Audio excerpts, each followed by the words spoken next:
What's happening? Welcome to the lab.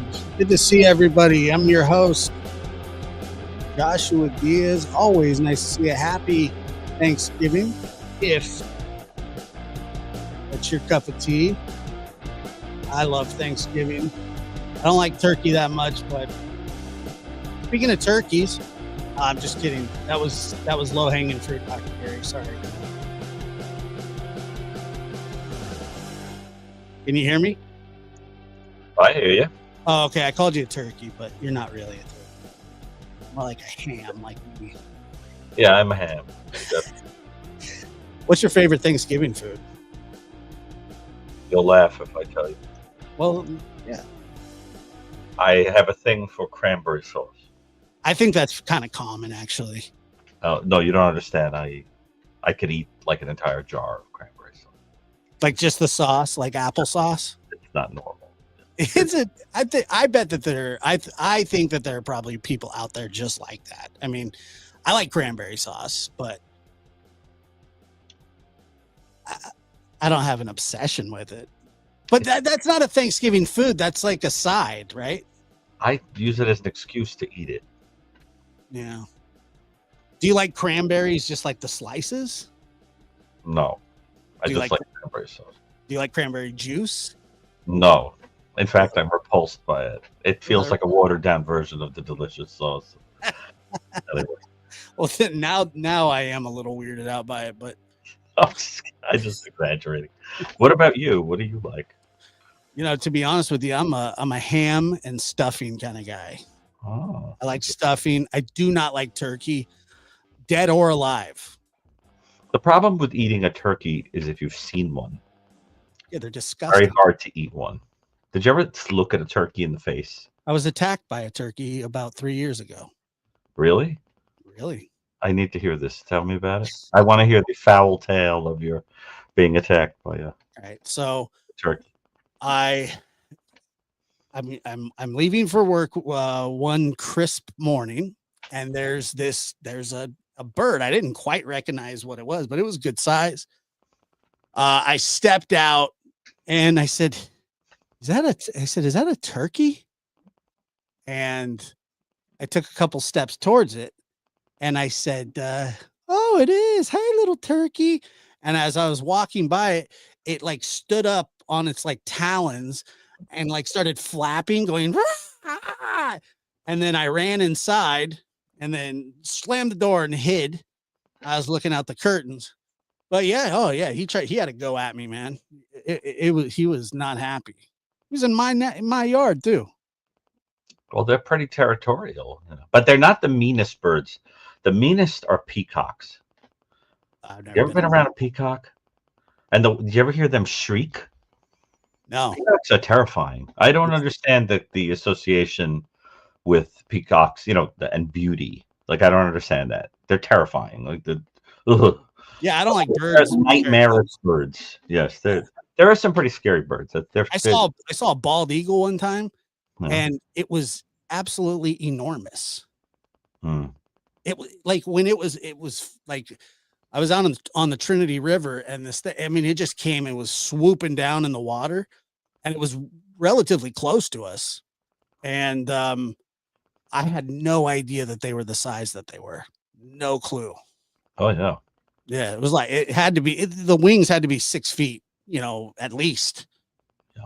But yeah, they were very interesting. But you can't eat bald eagles. That's against the law. True. Owls, things like that. But turkey. I like owls. I'm partial to owls. I think they're cute. No, they're nice. You don't want to eat them though. No, I also like crows and ravens and certain birds, but of course I like ravens and crows. I don't like birds at all because they're mean.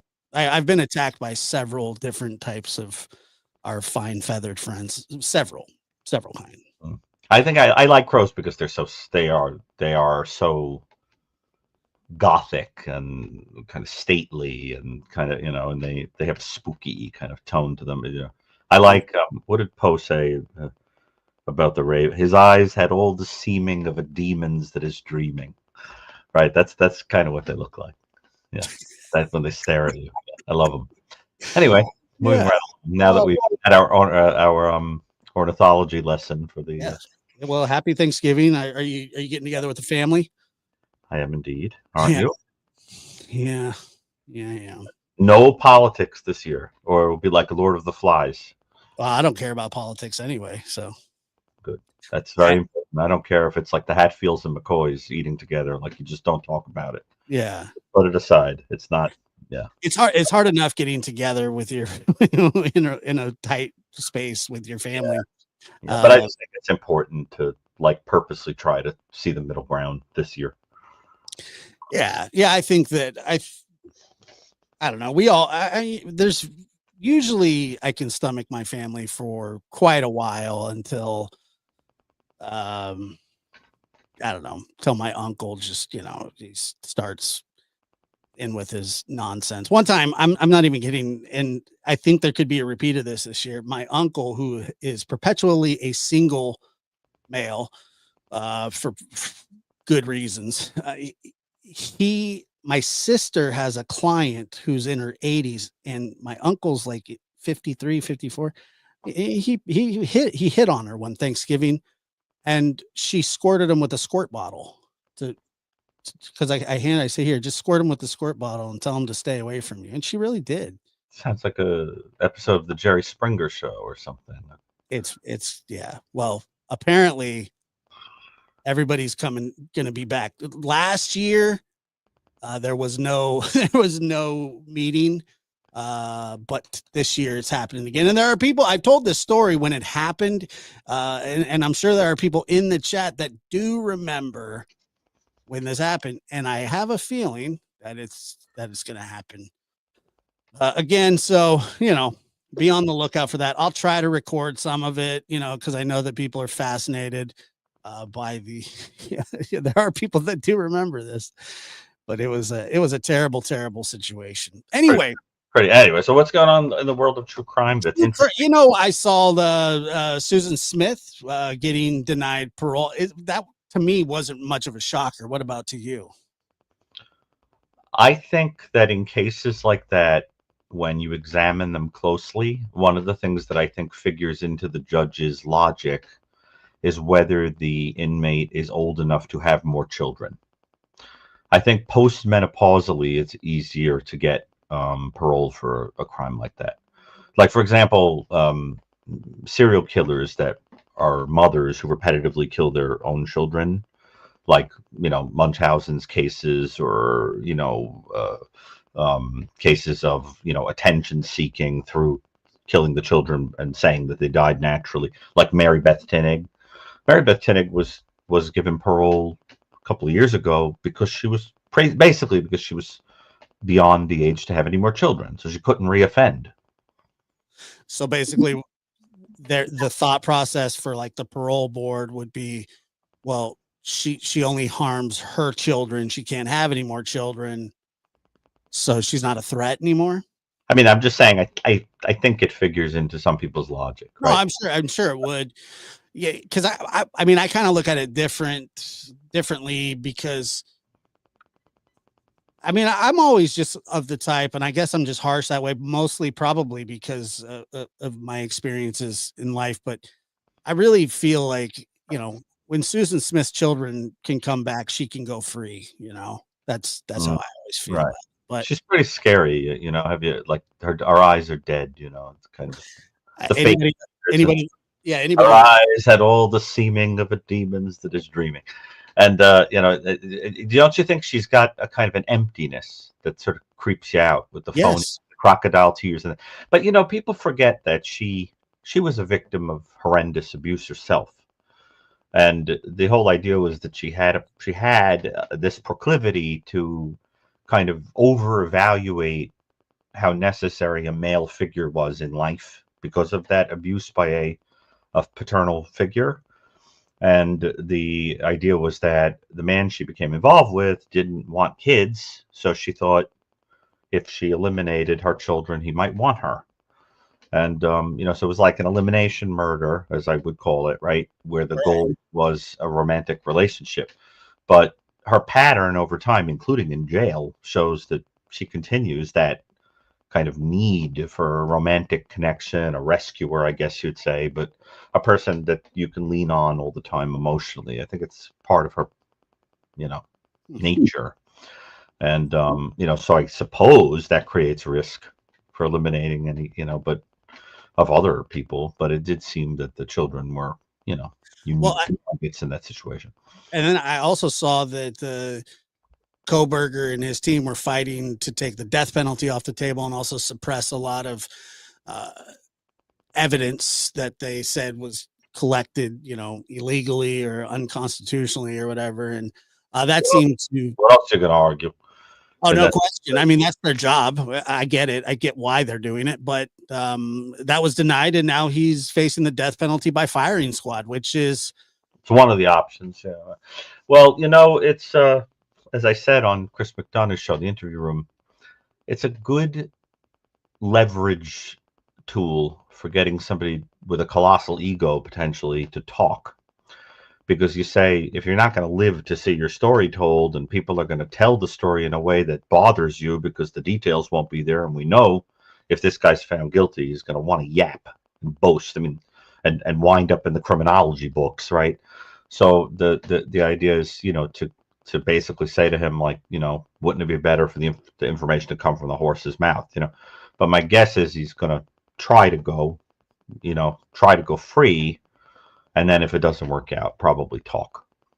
Because if he's going to spend his life in jail and is facing death penalty, then he'll say, in exchange for not losing my life, I'll give you the information you need to close this out, or, to have closure on it, that kind of thing. They use that as a kind of a leverage technique. Yeah, definitely. And I think, as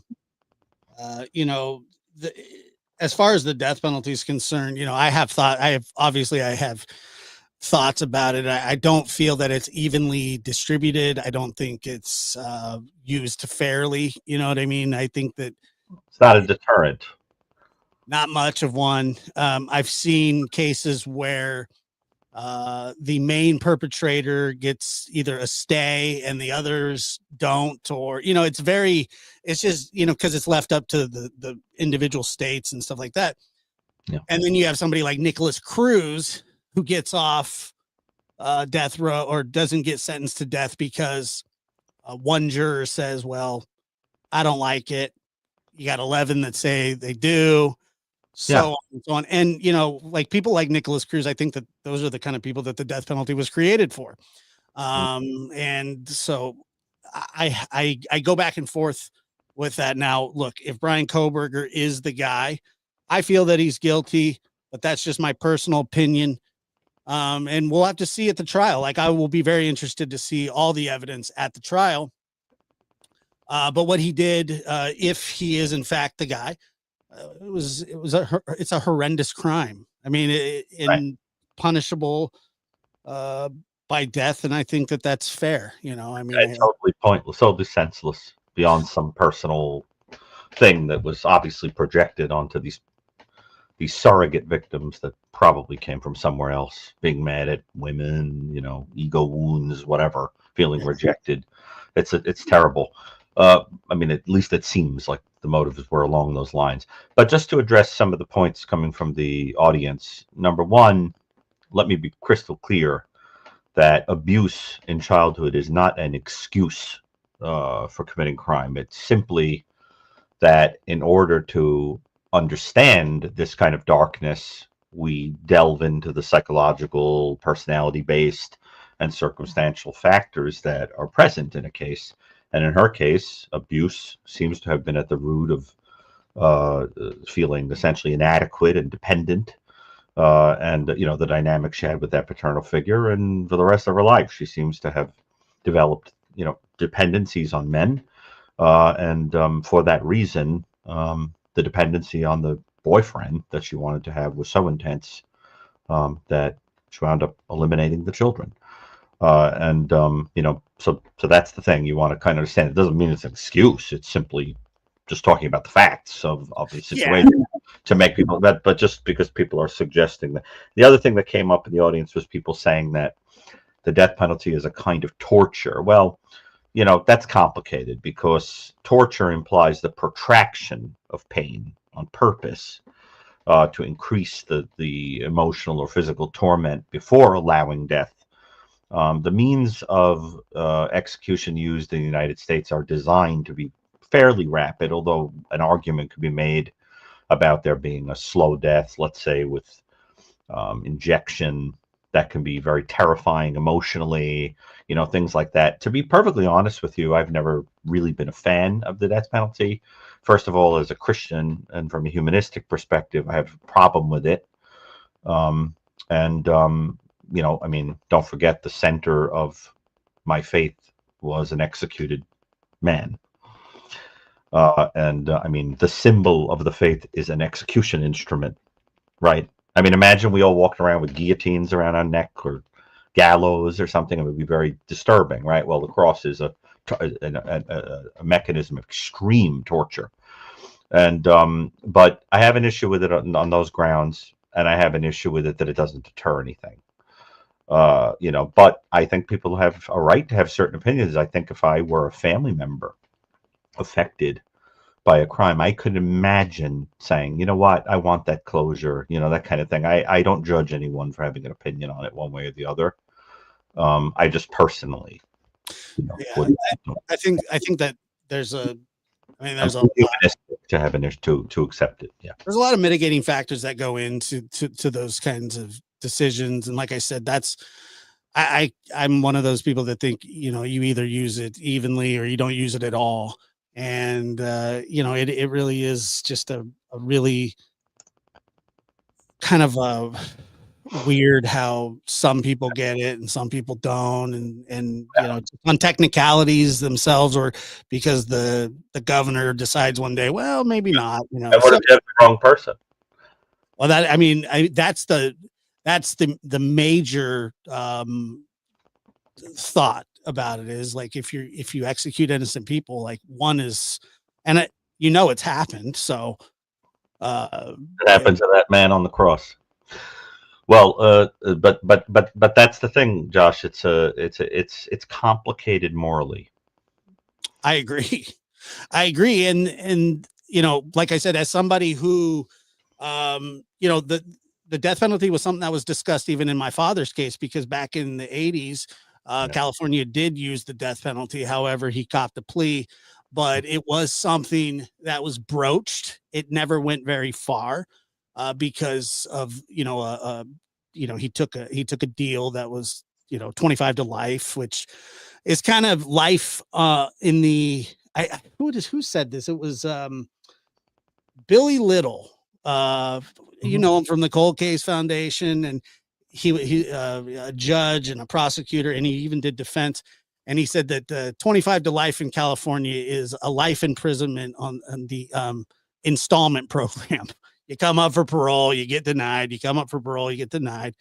And it that seems to be the case with this. But so yeah, I have thoughts about it, and I'm not against it, but I don't cheer for it either. You know what I mean? I think it's a very complicated Right. situation, and we're going to go ahead and take our first call tonight. I hope that everything's I'll just add that Michael Stone, my co-author on The New Evil, my mentor, before he died, I always remember him telling me in one of our many wonderful conversations I remember so fondly. He said to me that he did not believe, he had the same attitude I did. He didn't believe death penalty did anything based on the literature, that it did anything to deter anything, and that it was really quite cruel to a human being, no matter what they've done. He felt, he had a humanistic attitude about it. But he came to believe in it after he learned about the David Parker Ray case. He felt that the David Parker Ray case exemplified how a person in the cool light of reason could overcome all human empathy and do things to another human being willingly that were so protracted and so horrible that he didn't feel, I mean, of course, David Parker Ray died before he ever got convicted of anything. He died while being held, waiting, But the point is that convinced Michael that there are some people, perhaps, that may be extreme enough to merit. But he always made that case. David Parker Ray was like a special exception in his mind. well. think too that and I understand people say, like it doesn't deter, it doesn't teach. And I never thought of the death penalty as somebody teaching a lesson. I thought it was more of uh, you you're writing I mean, if you're going by the Bible, you say eye for an eye. I mean, you don't even have to believe in the Bible to feel that way. I mean, so you can spare somebody who is a mass murderer. You say, well, killing's wrong. Well, okay, we all agree that it is, except that person. They don't really agree if that it is wrong because they obviously do it. It's not, to me, it's not a deterrent. It's more maybe you don't belong here anymore, and that's a Yeah. shame. Well, there's a weird, it's a very hard balance in morality, even like we mentioned Christianity, for example. There's a strange balance because on the one hand you have the concept of turn the other cheek, but then on the other hand, when Christ was struck, he turned around and asked the man why he struck him because it was unfair. In other words, there's a balance to be struck between justice and forgiveness. Sure. And it's very hard, I mean, that's why my attitude is I can't judge that. I don't have the supernatural wisdom to judge that because I can't read the heart Right. of a person. But anyway, it's a very, very, very complicated thing. But I think And I morality figures respect into it very strongly in terms of how we think about it. Do we have someone on the line? Do we have Yeah, someone waiting? let's give it a go here. Hold on one second. Caller, go ahead. You're on the air. Hello? Hello? Hello? Hello, can you hear me? Yes? Oh, it's the Ouija board again, Josh. Is it? We're like, it's got to be gradually. Hold on one second. Are you with us, Spirit? Hello? Yes, I am. There's you. Yeah, go ahead with your question. If it's too delayed, we'll take your question and then we'll answer it on the other side. On the other side, eh? Hello, can you hear me? Oh yeah, we can hear you. Oh, beautiful. I didn't think you could. Well, I have a question, Josh, for you and Dr. Gary. I'm a person who can sort of get caught up in the weeds of a story. But lately I've been thinking about the bigger picture of like why we're all here, on YouTube and watching and that sort of thing. So I was wondering, for you both as presenters on the platform, what lessons or insights have you taken from being here that you use in your everyday lives? What is the caller's name, Josh? Your name? Oh, my name's Katie. Katie. Hi, Katie. Where are you from exactly? Yeah. I'm from Australia. No, but I mean where? Which part of Australia? Oh, I'm from Queensland. Oh, okay. I have very dear friends that live in Perth. Oh, lovely. Yeah. It's a lovely, lovely place. I think it used to be a prison colony, if I'm not mistaken, but it's a beautiful place now. So do we? So, John, why don't you start off with that? That's a very interesting question. It's an interesting question. I don't know how much you follow of cases or on YouTube, how much you watch. With social media in general, there is an absolute learning curve when you get on social media. You come on with the best of intentions. You think that everybody's nice and kind, and you find out very fast that that's not necessarily the case. What my biggest problem when I started this was that I paid attention too much to the negativity and didn't appreciate the positive feedback, which I got in droves. That was a major problem for me, and I struggled with that. I would focus in on the one bad thing and ignore the 10 good things. And over time, I have learned that uh, that you kind of have to take the good with the bad. And that's sort of what I do. And I understand that there are people out there that no matter what you do, no matter what you say, will disagree with you. They won't like you. And I have learned that lesson, I think, and hopefully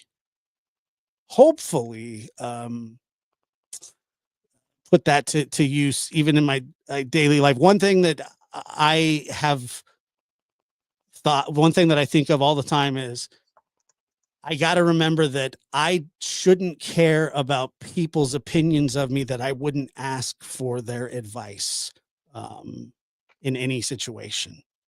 Good point. Yeah. And I do think about Yeah. that a lot. I look, if Dr. Gary had a negative thought about me and said, "Hey, Josh, I'd listen more, probably not a lot, but I would listen some than some person that, doesn't share the same values that I do or look at life similar in the way that I do." However, you do have to keep an open ear even to fools, because sometimes they might be right. It's possible. And so you don't want to, completely shut yourself off from all of that. Yeah. Yeah, feedback is key. So the question is just about the general experience of doing this in Sure, true crime. Well, it's complicated because I really believe that my motive as a professional person doing this, really honest to God, is that I think it helps people. I think that I was looking at the true crime field before I, started doing podcasting and things like that. I always did a lot of television and documentaries and things like that in terms of media, magazines, newspaper.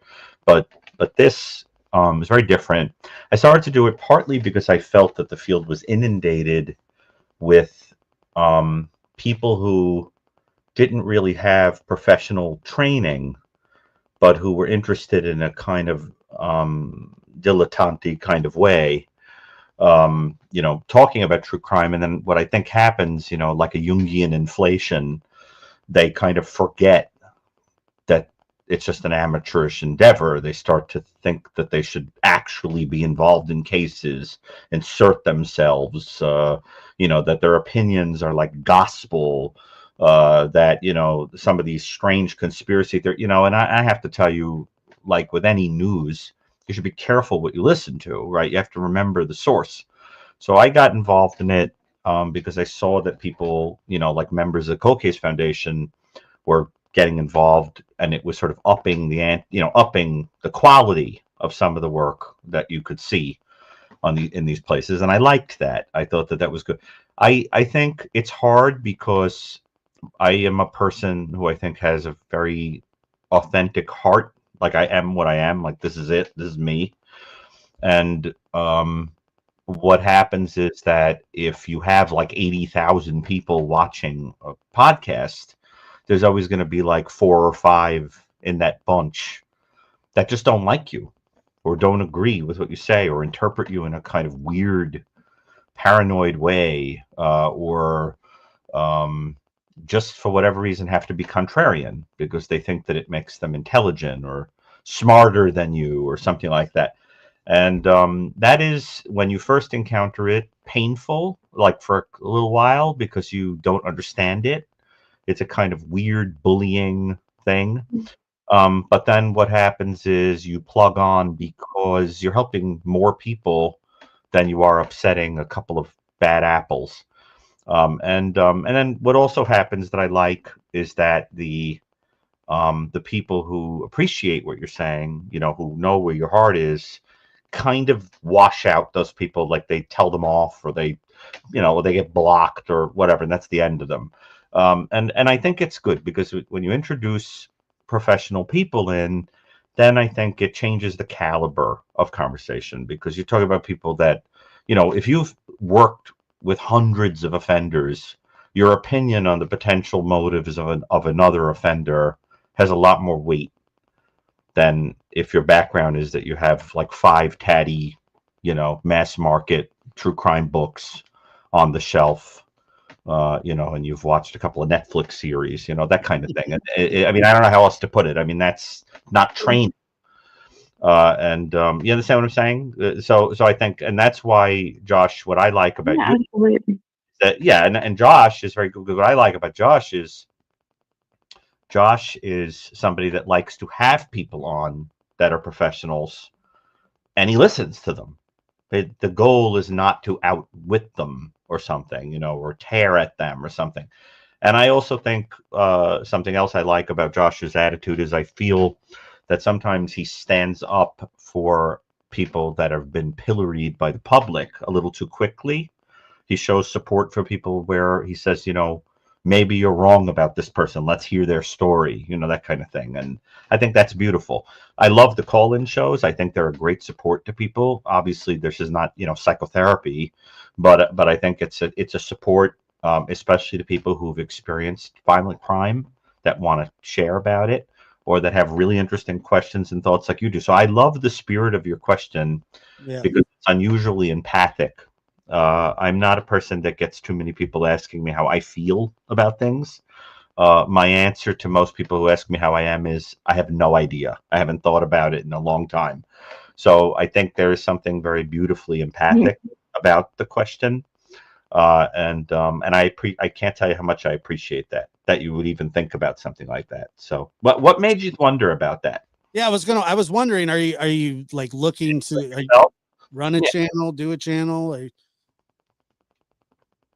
Oh, no. I watch you both, and I wonder how they feel about it.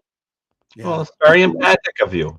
I think that's beautiful. Most people, don't wonder about the feelings of other people that way. That's a very unusual trait. And, I encourage you to figure out why you have that, what you are supposed to do with that unusual ability. Jung used to say, you can hand a person an apple and say, describe it in one word.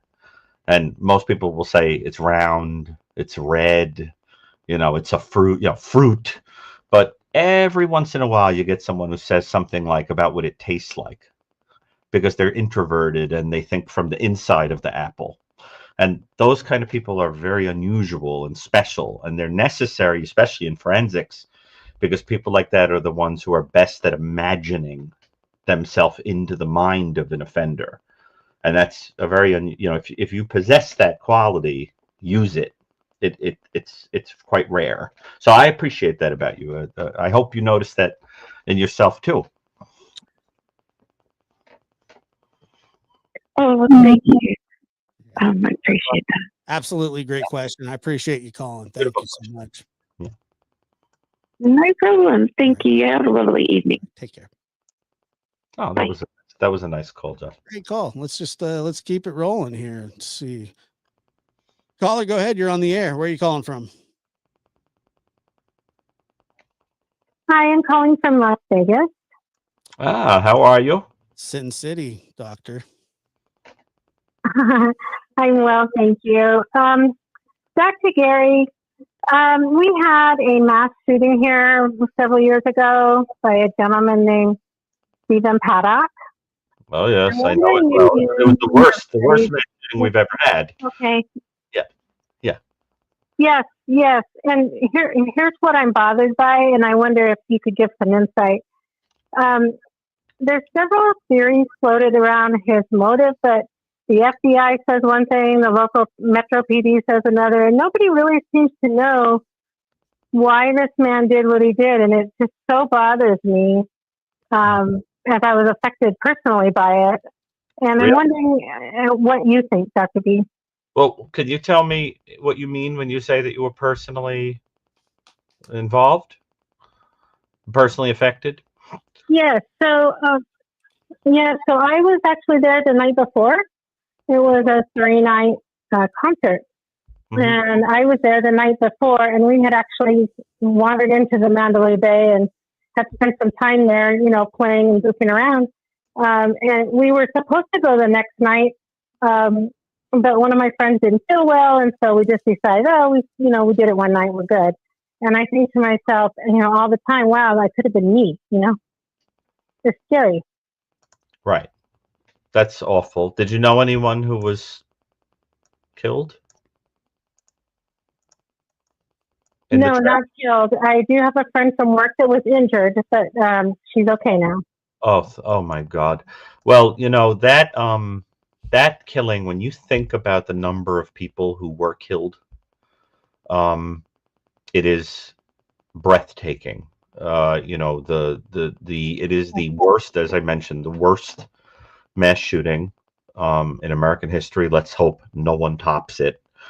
And it's complicated because you're going to hear all kinds of different stories about him. I mean, we basically only have speculation. It does seem to have something to do, as it always does, with a mixture of life events and some underlying kind of brittleness of personality, coping skills, mood, etc. And what it looks like for him is that he had blown through a very great deal of money. In fact, I think about $1.5 million, if I remember, that he had become very aloof from the people in his life. And, they thought something very strange was going on with him. There was some alcohol use. And I think the signs point to someone who became kind of depressed and increasingly kind of odd, and was just ripping through money and so forth as if there wasn't a tomorrow. And so what you get the sense of is, like any mass shooting, when we did the Columbia Mass Murder Database, which Dr. Raggy Gerges and I co-created, is the largest study that was ever done of mass murder, including mass shootings from 1900 on. And, it was our observation that these were mostly motivated by people who simply couldn't cope with some recent event that had to do with usually it's some kind of loss. There's something that gives the person a sense of identity, like a significant other, a child, a political movement, a job, a school, whatever, and that thing is taken from them. And then they kind of get this attitude like, well, if I can't have it, you can't have it. So there's a kind of a bitter attitude. Person says, well, if my life has no meaning anymore without that thing, I'll give it meaning by going out in this blaze. And the depressing reality is, that's how you wind up with a Wikipedia page, right? I mean, I know people that are academics, for example, who have done things that have literally transformed people's lives, and they're not in the encyclopedia. But the person who committed the biggest mass shooting in American history is. And that is profoundly depressing to me. But I think that, so it has something to do with that. Somebody who was basically becoming unwell. There had been some rumor, and I never found out if it was true or not, that he might have had some brain abnormality, like a tumor. But in other places, what I've read is that the autopsy of the brain, whatever was left of the brain, was normal. And so you get conflicting stories in the news, and or even just in the rumor mill crime world. But the one thing though that is interesting is his age. The average age at which a mass shooting is committed is about 36. We found, if I recall, and that's very important because if serious mental illness was the cause, then serious mental illness would cause most of those to occur when people were teenagers or in their early 20s. When somebody, with mass murder, it's all over the map. There are children even, all the way up to the elderly, that have committed mass murder. It's all over the map. And Paddock was older.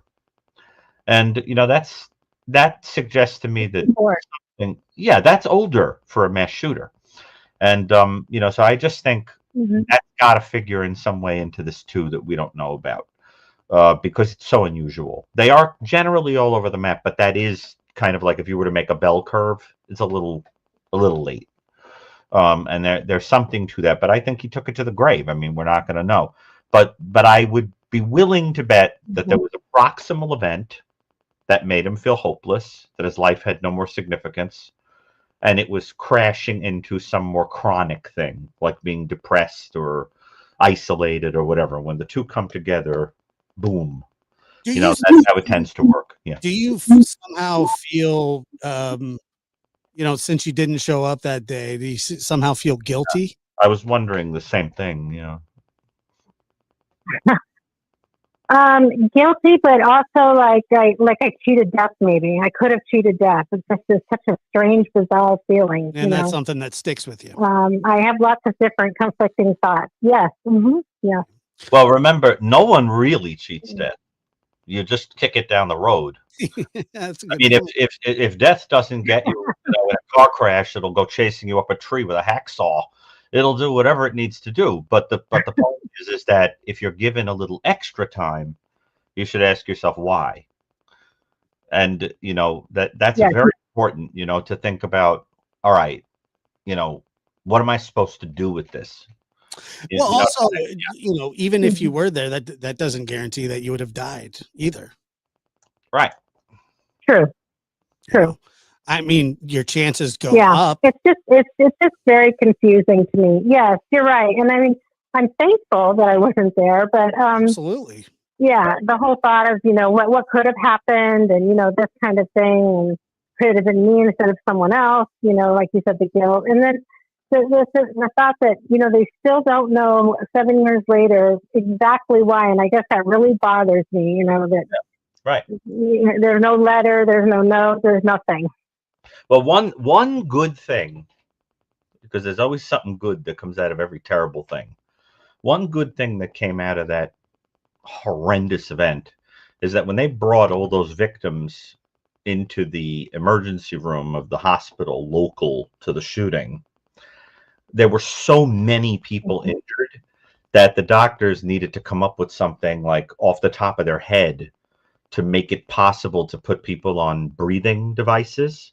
So they devised in this brilliant way a way to split the tubing, like the intubation, so two people could be on a respirator at the same time. And that was used in the COVID pandemic to save lives. That technique that was developed because of that mass shooting became a standard practice all throughout the country after the pandemic hit. It was a very brilliant way of doubling the number of people that could be saved on a breathing apparatus. And that was some smart thinking on the part of the doctors in that ER. Remarkable, isn't it? How in the face of tragedy, people come up with this stuff. But there are people alive today because of that brilliance on the part of those doctors. It's unbelievable to me. But I'm so sorry you had that experience, and I'm sorry that there's no closure to give you on that. But it is a kind of meditation on what happens when you get another chance, and you slip through the hand of death. Yeah, and sometimes there's no rhyme or reason why people do things. I mean, there are just people that do horribly sick things because they just do, and they offer no explanation. They don't care to offer an explanation, and they're not worried. Obviously, they're not worried about people's feelings, well-being, or anything like that. It's unfortunate, we as humans want answers to a lot of things that we never get answers to. It's just human nature. I feel that way a lot of the time. Like why would somebody do that? Why did you say that to this person? Why did you and most of the time, even if you get an answer, sometimes that's not even good enough, because you don't like the answer that you get. But in the time we're living in, which is a kind of existential soup, right? Where we're in such a postmodern muck, a mire, that what happens is that people are getting their sense of purpose from very transient things. Because years ago, you would draw your sense of purpose more from something that had a next life quality to it, or a supernatural quality to it, or something like that. I'm not trying to make a statement for or against religion per se. I just mean that it was a glue that helped give people a sense of purpose. And I think what has happened is that in the absence of that being a predominating idea now, what you start to see are people saying, okay, the meaning of my life is how many likes do I have on social media? The meaning of my life is how much money do I have? What school did I go to? What job do I have? How beautiful is my significant other? How popular am I? And what happens is that when those things slip away, you then are faced with a terrible existential crisis where you feel there is no meaning left. You've been cheated of it. Someone else has it. And then what's left if you don't have any coping skills except to go out and be bitter and angry that other people do? That's why I believe mass shootings are increasing gradually since that pivotal period of the late 1960s in the Western world, because it's cultural and it has to do with something that's changing in the culture and the disinhibition of the average person in our culture. If it was mental illness, it would happen in every single country at the same rate because it would be biological. There'd be the same number of shootings on average in Singapore that there are in Myanmar, and that there are in Senegal, and in you get my point. So it has to be cultural. Is that the discount pharmacy? No, Myanmar is the. You remember that from Seinfeld? Yeah, that's the current name of Burma. Now, what would make a difference, of course, is the population size. Yeah. But it would be relative to the population. So that doesn't make any sense. And of course, it has to do with the wide scale availability of the weaponry, because in nations where you can't get them, there's a lower rate. But the issue then is that mass murder can be done with other things, like knives or driving a car into someone, or poison, or with bombs. So, but there is something changing in the culture. And when you think about somebody like Paddock, you think of him as exemplifying something that is sick in the culture. That's really how you have to think about it. Why do what he did? Because people lack coping skills in the current landscape. And I mean, that's, I don't know how else to, and you really have to get that. So well, I appreciate your phone call and your question. Yes, and that's an extraordinary story. Yeah. All right. I'm very happy that you're here. Yes. Like Dr. Gary said. Thank you both. All right. Take care. What a powerful story, Josh. I know. I remember that vividly. And my at the time, my boss's wife, she was in Vegas. She wasn't at the concert, but she wasn't too far down the street, and it was just what a terrible thing. Let's go ahead and take another call here. Caller, go ahead. You're on the air. Where are you calling from? What's your name? Hi, this is Lori. Hi, Lori. I am calling from Washington. Hi, how are you doing? I'm well. How are you? Washington State or Washington, D.C.? I'm good. Oh. Washington State. Oh, I love that state. So beautiful. Yeah. You know who else loved that it's state? Cold right now. Ted Bundy. Who? Oh, he's dead. That's true. He's over. Oh God, I'm so sick of Ted Bundy. That was just for Dr. Gary. He's just I'm so sick of Ted Bundy. He's just you and me both. Yeah, he just is. He sucks. Oh God. My question is kind of different, I think. It's not about like mass shootings or anything. I listen to court cases and parole hearings, and I've noticed that in prisons, they're rehabbing prisoners, sexual prisoners, all prisoners, with CDL. And that kind of raises a question with recidivism rate and CDL license. So if these people have long distance truck driving license and they're sexual predators, isn't that going to raise I don't know, some type of crime where it's going to be hard for them to find out who it is? Well, so what you're saying is that there's a program that they're trying to train predators that They have are offended. training. They are, and they're giving them their trucking license. Is that what you're saying? And that they're putting them on the road. Not just predators. I mean, they're training all inmates. I got you. They're offering it to all inmates. Yeah. I got you. You know what? Without knowing too much about it, and I'll let Dr. Gary talk a little bit about this. I would hope that there would be a very high standard for an inmate to be able to get access to a program like that. That's something that they've taken, depending on what they're in prison for. That they. A lot of them get it before they get parole. Right. So they're making an active effort towards having something to do when they get out. I mean, that's what parole boards want. They want you to have a plan for when you get out. Getting something like that is going to do nothing but help them. But at the same time, you got to be very careful about who you're putting on the road and stuff like that. I mean, I understand exactly what you're saying. Long distance trucking, man. Yeah, that's what I'm saying. Are they doing interstate driving or only local?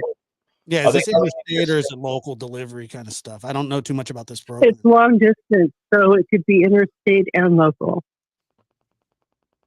And once they finish their time and they're not on parole, they can go. I mean, they're not watched at all. Right. They might be registered. I mean, they have to register, but if it's interstate and they're just crossing the border and then coming back, or going to, Washington to Oregon and then coming back, they're still registered. So they're still going over into Oregon, doing whatever they do, and they're not registered in Oregon. So they're coming back over to Washington State where they are registered. So it's kind of a weird, a weird thought in my head of this could cause a lot of problems. Yeah, I mean, like I said, and I'm looking a little bit here. I would think, and this is just, and I know a little something about parole hearings, and I've sat through God knows how many of them, and I would think that the standard would have to be pretty high for a model inmate, but we all know that's not necessarily how that always works. Oh God, no. No. That prison is supposed to be a reform type situation. It's not always used that way. A lot of it's just housing until you die, depending on your crimes. But yeah, I don't know. How do you feel about it, Dr. Gary? Mm-hmm. Go ahead. What did she say? Was he listening? No, go ahead. You were saying something. Well, no. The caller was saying something. I know. Yeah, I'm wait. What was it that you were saying? I'm sorry. No, I didn't say anything. Oh, I thought you said after you were watching Parole. Oh, I said after watching parole hearings, they're wild. Parole hearings are wild. they're absolutely unpredictable. I have to tell you, I would want to look at literature on the efficaciousness of these programs, and I would imagine they are extraordinarily stringent because a lot of people's butts would be on the line, But the problem that I have just hearing about this, the problem I immediately have is that everything that I know and everything I have ever read and everything I have ever experienced with regard to predators, child predators, predators with predilections for women, male on male predator, all of them, is that they don't really stop being that way because it's a mixture of personality and fantasy and sometimes paraphilic disorders that are notoriously reticent to change. Most people who have that kind of thing, the minute they were let out of the cage, would go right back to it. I mean, you know, a child predator, if you sit down with a child predator, for example, a child predator is going to tell you, I started when I was like a teenager in my early 20s, and I never stopped. The average offender of that type, if you were to ask Dr. Salter, Anna Salter, the great expert on that subject, in her book, Predators, says the average one of those guys has 150 victims.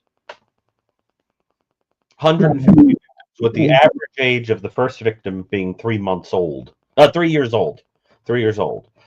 And so that, you know, you've got to understand, like, that kind of person is not going to assault 150 kids and then go to jail and then be given a license to drive a truck and suddenly say, wow, I've lost my interest in being a child predator. I just find that extremely hard to believe. I mean, wouldn't you, Josh? Yeah, I would. I couldn't even. I mean, I have very serious problem with that, right? Right, and or you know, I mean, just think about that. Yeah, well, I saw somebody get parole the other day. He incest, and he's a disgusting person. He has CDL, got parole. I think it was a year or two probation, and that was it. He has a CDL. Yeah, and he could start using it. I think it was local, but yeah. See, this is the value. Like, yeah. No, please go ahead. What were you going to say? It was Connecticut that one happened. Oh, see, what I was going to say is that this is part of the value of the scale that Michael Stone and I talk about in New Evil, which he introduced in the Anatomy of Evil, and then which I kind of changed built up with him to widen the scale to incorporate a lot of things really beyond murder, beyond homicide, actually. And the value of it is that if your score is high on that scale, because your motive is not a human one, quote unquote, like jealousy or some immediate anxiety or, you know, pressure you're under or trauma or whatever, it's based in fantasy, basic personality. And when your motive is there, you're going to keep doing it. So the higher the score, the more likely the chance of recidivism, of doing it again. People low on the scale usually experience regret and just don't do it anymore. That's the whole point, because it's situational. But once you get high up there, now where would let's say a child predator go who didn't kill a kid, but who repetitively abused children? 16. If they killed one of them, that would become 17. Both 16s and 17s don't stop. So I can tell you, anybody of that type, the notion that you would have them zipping all over the country in a flatbread truck, you know, or something, is really quite astounding. But I think it speaks to this. Judge it that way. Say that again? They don't. I said the parole board doesn't judge these people that way. They have a different scale. I understand. They don't think of it that way, but they should. Right. They should. That's the point of one of the reasons the scale was developed, so that it could be used in a courtroom to make a jury understand. You know, but the problem is that motive is not that important in a legal situation. It's just, did you do it or not?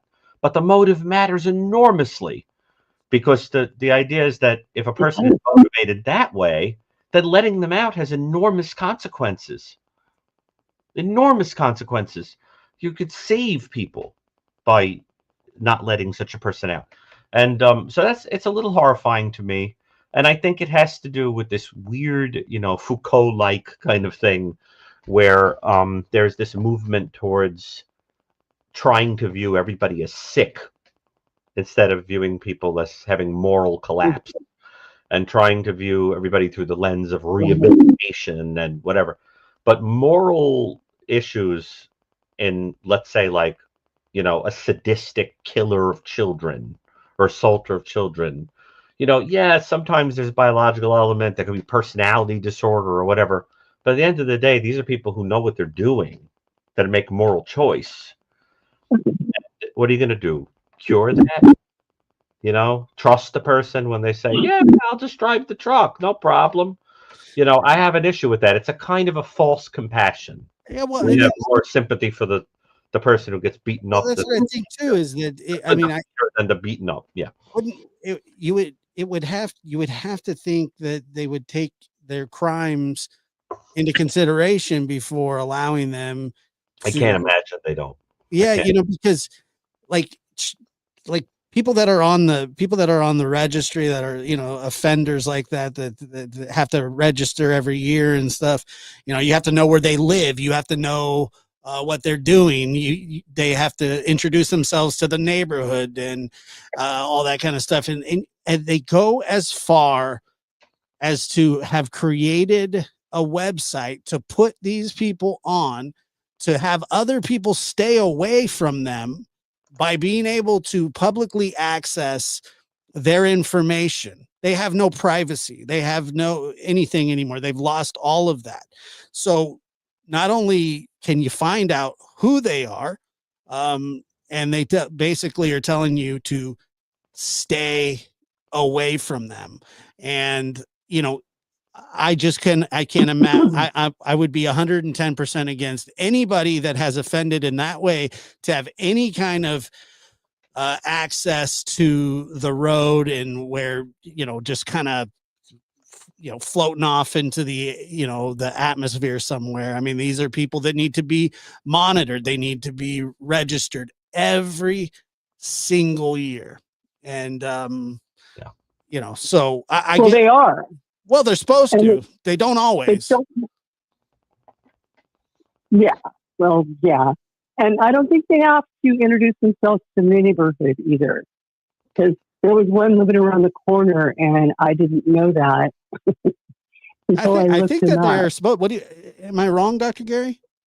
Well, if a person's on a registry, you could see that they're in the area. But they don't have to go around, saying, "Yeah, I'm your local." What do you want them to do? Wear a big scarlet? Yes, I do. Anything else? That would make it very convenient, actually. I think you put it on their lawn. Yeah, there's a big sign with a flash. You should put lights all over their house. It's a really complicated question, because the essence of the question really is rehabilitation possible in a person with a long string of victims, who's a predator with a long string of victims, probably years of victimizing people, and let's put it this way. Let me put it this way. I knew someone once who was a big believer in these rehabilitation things. And I said, okay, well, how about we let one of these guys out and they come babysit your son? Right, of course. And then, of course, that was the end of it. Well, not in my house, but maybe someone else. And that was the end of it. I mean, it's that kind of thing. It's up there with that same hypocrisy. It's up there with that same hypocrisy you see in people who say they believe there should be more homeless shelters, but then when they try to build one in your area, you're protesting.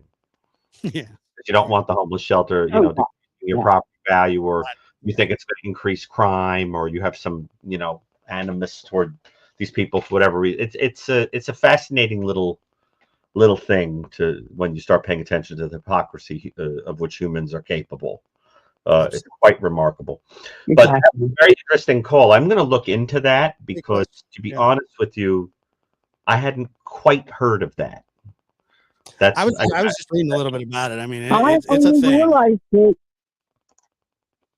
I realized it because I started watching Mandu. He does all paroles, like in Tennessee and all over the place. And that started being a theme, is people getting their CDL and some of them getting out. And some of them were sexual predators. And I was like, hold on. Well, thank you so much. I appreciate your call. It was interesting. That was very interesting. I really appreciated that. Thank you very much. All right. Thank you. Okay. Let's see here. Let's keep it moving. We got more calls. Caller, go ahead. You're on the air. Where are you calling from? What's your name? Hey, Josh. It's Robin from Pittsburgh. Hi, Robin from Pittsburgh. Go Steelers. That's right. I've called a couple times before, mainly with you and Chris. Hi, Dr. Gary. Oh, hi. How are you? So I'm just... I know your voice, I think, from somewhere. I'm calling for... Yeah, I've called a few times, mainly with my daughter. So little update for you guys, calling for a thankful post. In July, I actually had a heart attack. Oh. And I had cardiac arrest. I died. I'm all good now. Everything's back. And I just want to say, I was listening to all the shows, and, that was something that I relied on while I was recovering. So I appreciate you. And I just want to call and let you know that I am thankful. Do you have any memory of that kind of space, that twilight zone between life and death that you were in there? Do you remember it at all? I'm fascinated by that. It's funny. Yeah, it's funny. When I woke up, I told my husband that my pap didn't come see me, but somebody did, and we were both a little bit crazed at the time. We can't remember who I saw, but it wasn't my grandfather that I thought would have come found me, but I did see somebody. Oh, quite interesting. Did you have the classic experience of seeing a very great amount of light, or a tunnel, or an opening, or anything of that sort that people tend to describe in those experiences? No. Did you? No light. No. Dr. I would Gary say wants a preview. He wants to know what you saw. Talk to us. Well, I'm a little bit, I am one of those people. I'm a little, thanophilic, I'm you just very... have to make your turn, brother. Yeah. Oh, I'll get there. As Larkin said, most things never happen. Right.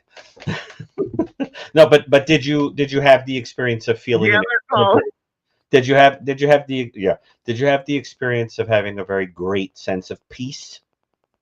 That and suddenly, oh yeah, right. So you had that incredible sense of peace, the sense that some loved one or other person, came to your side. And did you have that experience of not really wanting to come back, wanting to go into that warmth or that kind of peace that you were experiencing, or you don't remember? I can't say that it was. I definitely felt peace, but I can't say I didn't want to come back, because when I woke up, I was happy to see my husband.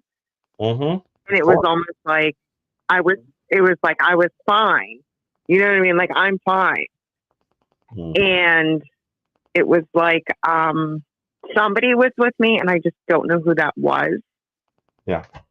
And it was like, I don't know, you're not welcome. Almost bye. Like it was return to sender. Where I was not. Yeah, where I was, I can't say that I was welcome, if that makes sense. Very interesting. I was definitely visiting. I collect stories of that. And anyone I've ever worked with, whether it was a patient or a person that I've met out in the world who has told me a story like that, I keep them. I make notes on them. And I'm fascinated at the similarities in them. I'm absolutely fascinated. And the most interesting thing to me is that the experiences are very universal, irrespective of a person's religion. It doesn't matter if they're a Buddhist or Hindu or whatever. It's very unique. There's a universal quality to the experience that people have when they have these near-death experiences. Yeah, I'm not a great Catholic. Catholic school all my life, and I am Catholic. Since this experience, though, I know there's a heaven now. So, right. it's weird. What Yeah, like did there you, was questions before. I now know. did you happen to see any angels with belly buttons? I don't think she knows what you're talking about, Josh, with that question. Okay, well, I don't know this one. Dr. Gary, he got me on this thing where he thinks about these. He doesn't know why an angel would have a belly button because they were never Paintings. When they depict angels in paintings, Ah, sometimes cherubs and they cherubim, they have belly buttons, but angels are not born. They would never be connected to an umbilical cord. There's no reason for them to have a navel. oh, And so it drives me insane. But anyway, let's not get into the, as I say, we're not gonna get Dr. Gary's naval academy again. Right, but in all seriousness, yeah. I will say this: men are more fascinated with belly buttons than women. We don't really care about them for whatever reason you guys do. My husband had abdominal surgery, and he had like the bag on him, and they had to take his belly button. So when he woke up, I was like, "Oh, I'm sorry, hon, but they took your belly button." And he was pretty pissed for a while that he no longer had a belly button. It's a thing for you guys. I don't get it. Did they give it? Nobody back? cares. Yeah. I find the belly button fascinating only in the sense that it's a reminder where you came from.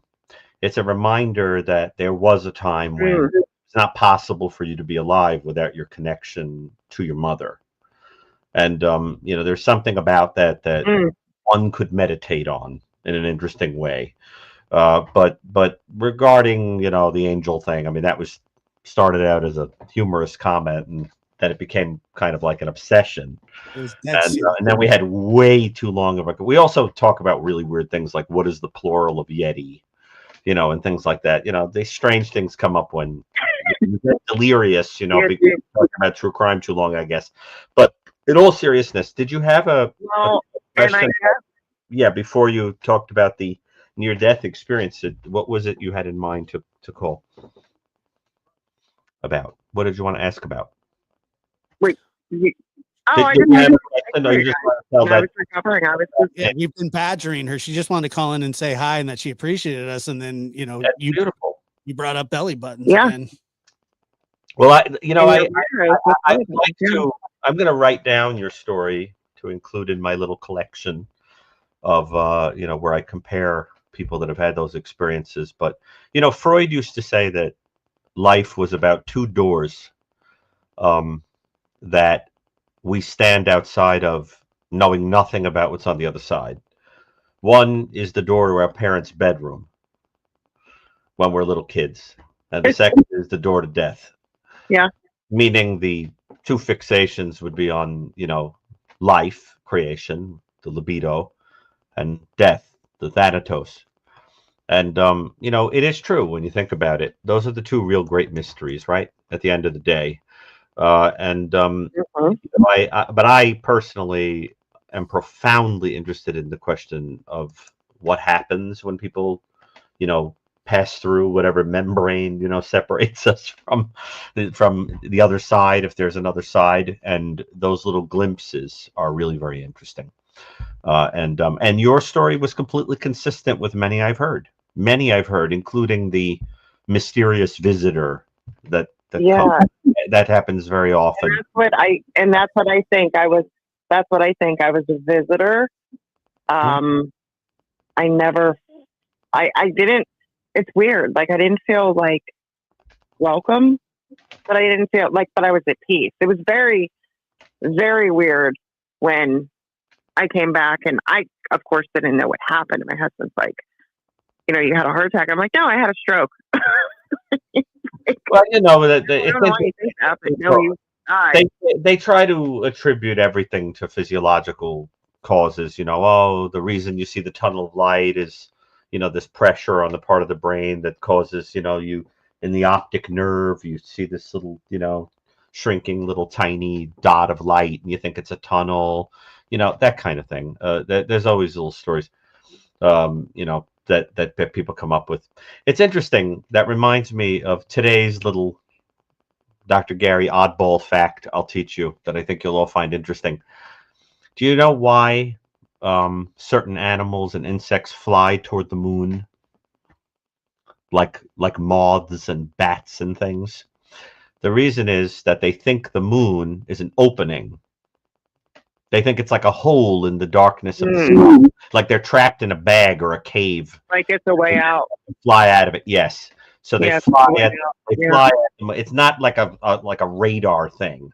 It's like people thought for a long time. It's that they just think it's an opening because they'll fly toward any opening. Yeah. Right. So it's kind of like that, and I always think of that when I think of the tunnel of light idea. Like going toward like an opening to get out of the darkness of of the in death. But that was a fascinating story, and of course, if you take that metaphor to the end, the other part of the analogy, of course, is that the transition into whatever is next is like the transition from a chrysalis into an imago. The pupa into the full-blown butterfly or whatever moth. That transformation is a fascinating idea. But anyway, thank you so much. Appreciate it. Very beautiful call. These calls are terrific. Thank you, guys. They're very deep tonight. Yes. There's no question about it. We got more. Let's go ahead. Let's see. 765. You're on the air. What's your name? Where are you calling from? Hi, Josh, Mary. This is Melissa from Indiana again. Hi, Melissa from Indiana. I have a couple. Hi. I'm glad to see you guys back on. I've missed you. Yeah, thank you. I have a couple of questions for you, Josh. And Gary, I have something that you can write down in your little book about experiences. But, Josh, I was wondering, as I noticed that probably 80% of the people that watch these shows of your guys is women. And I have a feeling on that. But why do you think that is? Because women are disproportionately affected by violent crime. Amen. There you go. I've been through it. And for some, right. Yeah. What'd you say? Yeah, that's the only thing I've been able to come up with is I've been through it myself. So for some reason, I'm drawn to it to hear other stories and how they have affected other women and wondering if what they say might be healing for me. But I just didn't know what you guys thought about that. So it's probably more than 80%, but it's up there. I know that we do get some men that do watch and participate, but true crime in general, the genre itself is typically something that if, like Dr. Gary said, violent crimes are typically perpetuated upon certain types of right, correct. And so the audience resonates with it, and like with me, the violent crime that happened, as we call it, the life crime that happened in my family was against my mother. So that I think that's a big part. I don't know if you remember, but my son is Connor that I have called in about. I do remember that his father did the mass shooting. I do. Yeah. How's he doing? Yeah. And some things came up. His father has started writing him. And Connor's wrote him back a little bit, but Connor quit writing him for some reason. He just didn't feel like going any further with it. But all of a sudden, a couple of weeks ago, he got 2 letters from him and asking him to come see him. And Connor has decided to do it. And I am petrified about this. What is your thought on that, Josh? Well, what does he think about it? What does your son think about it? He won't really talk about it. And I mean, a long, long time ago, he would say little things like, Mom, what if I'm like him? Which Gary, talked to me about that.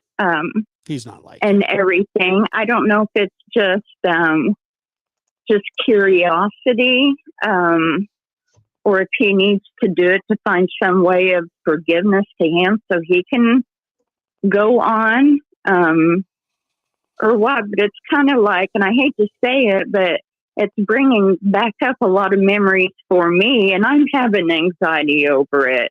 Is that normal, Dr. Gary? Well, it's important to understand that I can't really address mental health related things. Right.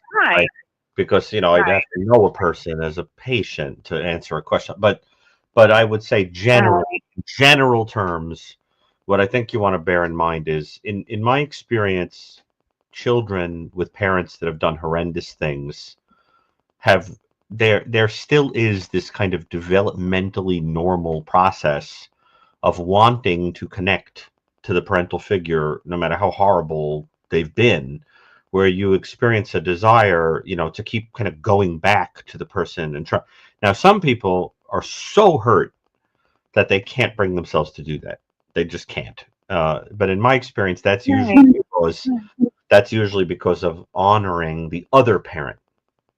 So, like, for example, if you had one parent that was like beaten up by the other parent, and you loved the parent who was beaten up, you won't ever be able to look at the one who did the beat. But in some situations, what happens, this person says, but that's my father. I need to know them to know me. It bothers me that I don't know, and they feel this desire to go, and I just think it's personal to the person. You don't know what the person needs for closure and all that. You just don't know. Everybody's different. I mean, Josh, you don't speak to your father, do you? Do I what? You don't speak to your father, do you? Not with any regularity. No. I mean, I think the last I got a birthday card from him recently, but I don't think that I've probably spoken with him in 5-6 years probably. And before that, I hadn't spoken to him at all. And I call it that I went on this sort of journey, kind of what's going on with what you are talking about. I wanted to not necessarily confront, but I wanted to find out myself and ask questions. Ultimately, it didn't work out with the way that, I wasn't sure what was going to happen, if we were going to have any kind of relationship or anything like that. I wasn't fond of his answers. I didn't think that he was telling me the truth in a lot of things. And maybe, I don't know, I don't even know if he knows the truth anymore. I think that, maybe it's been so long that he's kind of convinced himself that it went one way when it very realistically and proof of, there's proof of it went another way. And so my advice would be, obviously it's going to be up to him. If he thinks that there's any benefit in it for him, if he thinks that he's going to do some healing from it, if he thinks that, it's beneficial, because I think everybody has a desire to know exactly where they come from and who. Right. That's normal. Yeah. It's very normal. No matter what somebody has done, you want to. There's this really weird desire, no matter how bad your parents have treated you, to want them to love and accept you, no matter who they are and what they've done. That's a very primal thing, and sometimes curiosity, gets the best of you. And I don't, one way or the other, I don't think it's a bad thing. I don't know if it's a good thing. I think it's part of his journey, and I think he'll decide one way or the other. But I think that no matter what he decides, your support's going to mean everything to him. My grandmother, when I started speaking with my father with some regularity, and it only lasted a couple of weeks, but because it was just very short lived, and my grandmother, I thought that she was going to be upset about it. And I'm sure that she wasn't exactly thrilled about it. But the thing was, all she ever said to me was, she would just say, "Son, you got to do what you need to do in your life. You're a grown man. You got to make those decisions, and I'm here for you. I support you." Yeah, I think that's really good advice. He has just said he has just said he needs to ask him why. Of course he does. I don't. I know exactly how that feels. Yeah, that's the big thing. He says, "Mom, I've got to ask him why he killed 3 people." Yep. And I'm sure he will probably not get the answer he wants, but that's what he says he wants, is to ask him why. Well, that's what happened with me. He did what he did. Does he love his father? Yeah. Well, sometimes. Pardon? No, I said, does he love his father? He doesn't say. He will say, "I don't understand why he did what he did if he loved me." Right. Like that his love for his own child should have overshadowed anything of what he did, which, I try to stay very positive. I tell him that it was the meth he got on, the reason why he shot those men.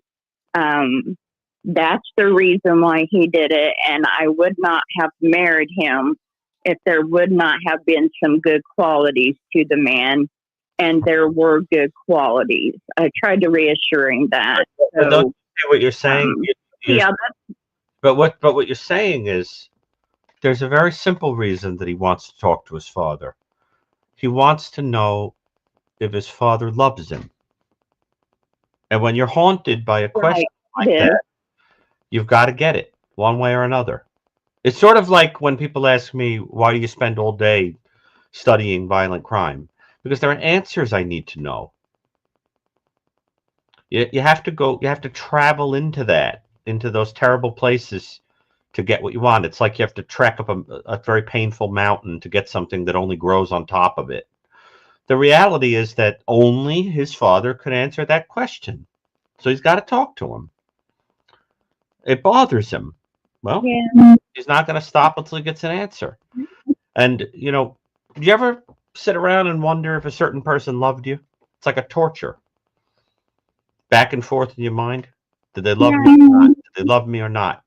Well, and if a parent, if you're questioning whether a parent loves you, well, that's the kind of thing that could affect every relationship you have in your entire life, because you'll project into every relationship that you don't know if someone just on a basic level, because you exist, loves you. Well, then how are you supposed to trust anyone? So it seems to me that it would be very normal to want to settle that question. You see what I'm saying? It's very sad, painfully sad, but I think he wants to answer the question. He's always saying, "Mom, I can't seem to move on in life." So maybe this is what he needs. That's it. It's what he needs. And I think that's what it is. Okay, just real quick. Does that help? Gary?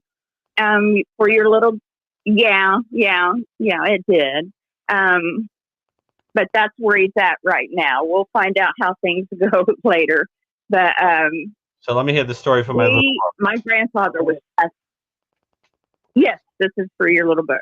My grandfather, he was in his 80s, passing away from cancer. He was at home, and a whole bunch of the family was surrounding him. And all of a sudden, he opened up his eyes and says, "I see a large tree." Oh, and it's bloomed, but it's not fully bloomed. He says it's bloomed, but it's not completely bloomed yet. And of course, we took that at what we felt like. It's not time for everyone to go to heaven yet. There's still many souls out there to be saved, but that's what he said. I see a big tree that is bloomed, but it's not fully bloomed yet. Oh, how fascinating. A fascinating little metaphor. Trees are so powerful in the psyche. In in Christianity, a tree caused the fall of humankind, the tree of knowledge being eaten from, and redeemed the entire world when Christ was hung on one. That we fell in a garden and were redeemed in one. And it's Right. a fascinating little symmetry, and trees are of course symbolic of cycles, right? And so that there is something so beautiful about that image, right? Because if you think about it, aren't we all trees, spiritually speaking? I mean, in terms of the Right. concept of shedding and renewing and shedding. It's funny, for a very long time, and now people are going to wonder why I know so much about entomology after I say this, but people wondered for a very, very long time, why do trees take the time to turn their leaves red in the autumn, which is very difficult, wastes an enormous amount of energy, right? If the leaves are just going to fall off and die at the roots of the tree. Well, they discovered some years ago the answer.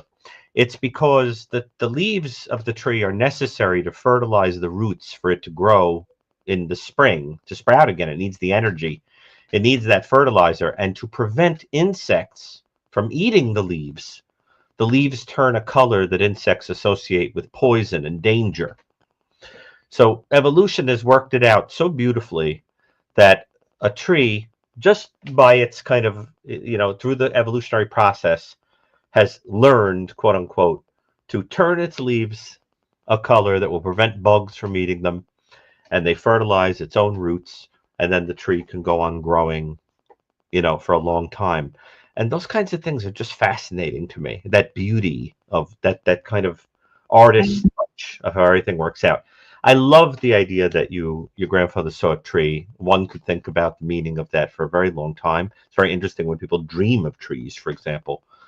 Patients and I talk about dreams often, and trees are some of the most interesting images.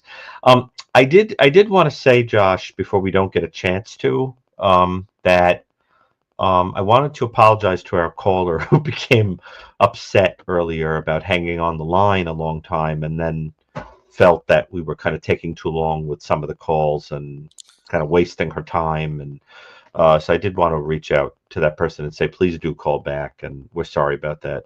It's not Josh's fault that I blabber on, I mean, yeah. You mind my blabbering on? I'm sorry about that. No, I move the show along at the rate that I think it needs to move at, and I do apologize that sometimes people have to wait on online. Nope, I'm not forcing anybody to, and I appreciate people waiting. I really do. I just I want to talk to the people that I want to talk to and have the conversation that I want to have. And well, that's just it. It's one of those things. It's like the line in the post office. You get mad that the people in front of you are taking too long, but when it's your turn, you take forever. I mean, that's how it works, So, I'm not gonna rush people off. It's not gonna happen. Right. I've been criticized for it for a long time. I've been doing call-in shows for a long time, and it's just how I do it. Unfortunately, right. I'm not trying to waste anybody's. So people know because they're correcting me. Obviously, I know the word is blathering, but in Brooklyn we say blabbering, as in a blabbermouth, which is the Brooklynese for blathering. Yes. So we say blabbering. But is Julia going to call back, do you think? Because I really feel bad that we didn't get to her. She said that she had a call that she wanted to talk to us about something that's been bothering her for decades. I don't know. I mean, I don't know. She's welcome to call back. Well, okay. I think she said she was done with us. Yeah, well, that happens too, and I apologize. Really, it's That's cool, Ginger. We got to go at the pace that the show moves at, and I appreciate. And please call back and if you don't mind, and kind of. I am very interested, or even send me an email, or I know what he's going through. So I appreciate the call. Okay, I will. I will.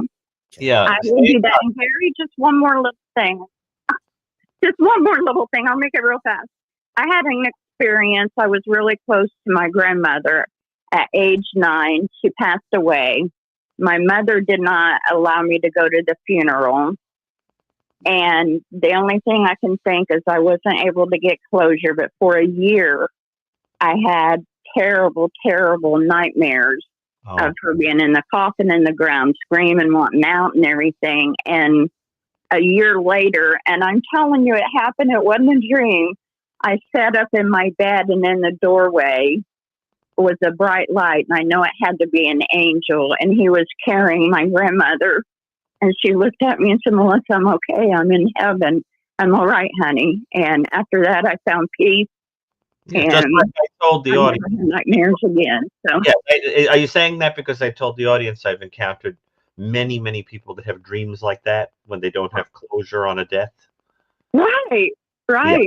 It's beautiful. Right. I don't know if it happens because it's our brain releasing, or if it's a spiritual thing. But either way, I'm glad that it happened, and I think that's a very beautiful story. I especially love the imagery in yours. Yeah. I've heard everything, but that one I hadn't heard. Yeah. That's very beautiful. Who was carrying her? An angel? Okay. Oh. You better not ask. I don't know. It was like, no, it was like a white cloak. So for many years, I thought it had to be Jesus. I really did, because it was a white cloak, and you couldn't see the face, but you could see there was a face there. And he was just holding Grandma in the doorway, and she just looked at me, and she's like, Melissa, I'm okay. I'm in heaven. I'm not in the ground. I'm in heaven. I'm at peace. Let go. I'm all right. And I never had nightmares again. If anything, I have dreams about her being a little girl, me being a little girl playing in the woods, picking flowers and stuff. So it was very moving and touching, and helped me go on in life. That's very beautiful. Well, in the book of Revelation, people wear white robes. And of course, the reason is that it's a wedding feast. In the book of Revelation, the end of the world is essentially a wedding feast between Christ and the church.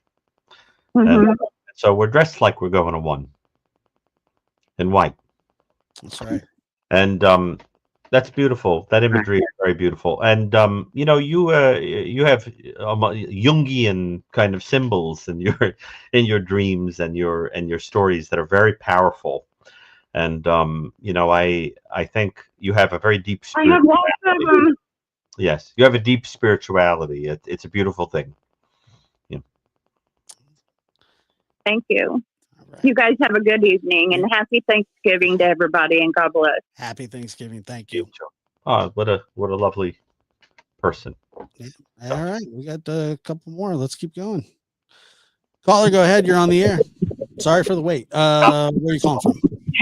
Josh, do you read these comments? They're hysterical. Hello? Sometimes I do, yeah. I try. Hi. Hello? Hi. I live in Lubbock, Texas. Oh.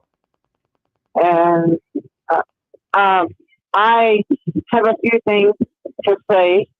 I had an out-of-body experience when I had a surgery, and I was going to heaven. Oh. So when you start off, it's like looking at the northern stars and stuff, like where all the colors and stuff is. Fascinating. My body levitated, and then I went through the door, and then I kept going, and then I went up, and then I saw a bright light, and I went through. It wasn't super bright, but it was pretty bright. I went through that light, and I saw roads, and I had to pick which way I wanted to go. So I picked the one to the right, and which was facing the north. And the other one was hell. So I saw a little piece of hell. And I kept going, and I just kept like going up, and then I got to this one place that I went to this white sheet, like a cloud or something, and I was there, and my grandfather came out and he stopped me. And he said, "No, you can't keep going. You got to stop here. You got to go back." And I said, "I don't want to go back." And then he said, "No, it's not your time. You got to go back." Well, see, when I was going there, it started off as the place that I went through started getting bigger and bigger and bigger and bigger and bigger. But whenever my grandfather had pushed me on the left side, pushed me, and I picked me, it's like I floated upward and started twirling backwards, like, somersaults in the middle of the air. And as I was going, I got to this hole, and it kept sucking me down and down and down, and the hole was getting smaller and smaller and smaller. And all of a sudden, it went boom, and I woke up in surgery. Fascinating. I mean, isn't it fascinating when people try to describe experiences that are essentially mystical or spiritual in human terms? They sound so strange, because it's not possible to describe what you're describing with human experience. It sounds peculiar, right? But what you're essentially describing is a profound spiritual experience. Did it change your life when you came back? Were you profoundly changed? Oh yeah, I feel like I'm a chosen one for God. And I'm gonna tell you, I was going to bingo one night, okay, and I was going, and all of a sudden I see angels every now and then, but there's an angel, and it was like levitating over one spot, and it kept pointing downwards at this area, which is a place that you can turn to get up to the bingo hall, okay? And whenever I got to bingo, P.O. Wagner is a chief of police in Honolulu, Texas. And I said, P.O., I turned on that road and it smelled like something dead. He went down there, and what it was is the angel was pointing down to a 19-year-old girl, which was dead. So, very powerful experiences you've had. Well, I have. Pardon me? No, just say I'm very grateful that you're okay and that you've made meaning out of the experience that you had, which sounds sort of scary and sort of beautiful at the same time.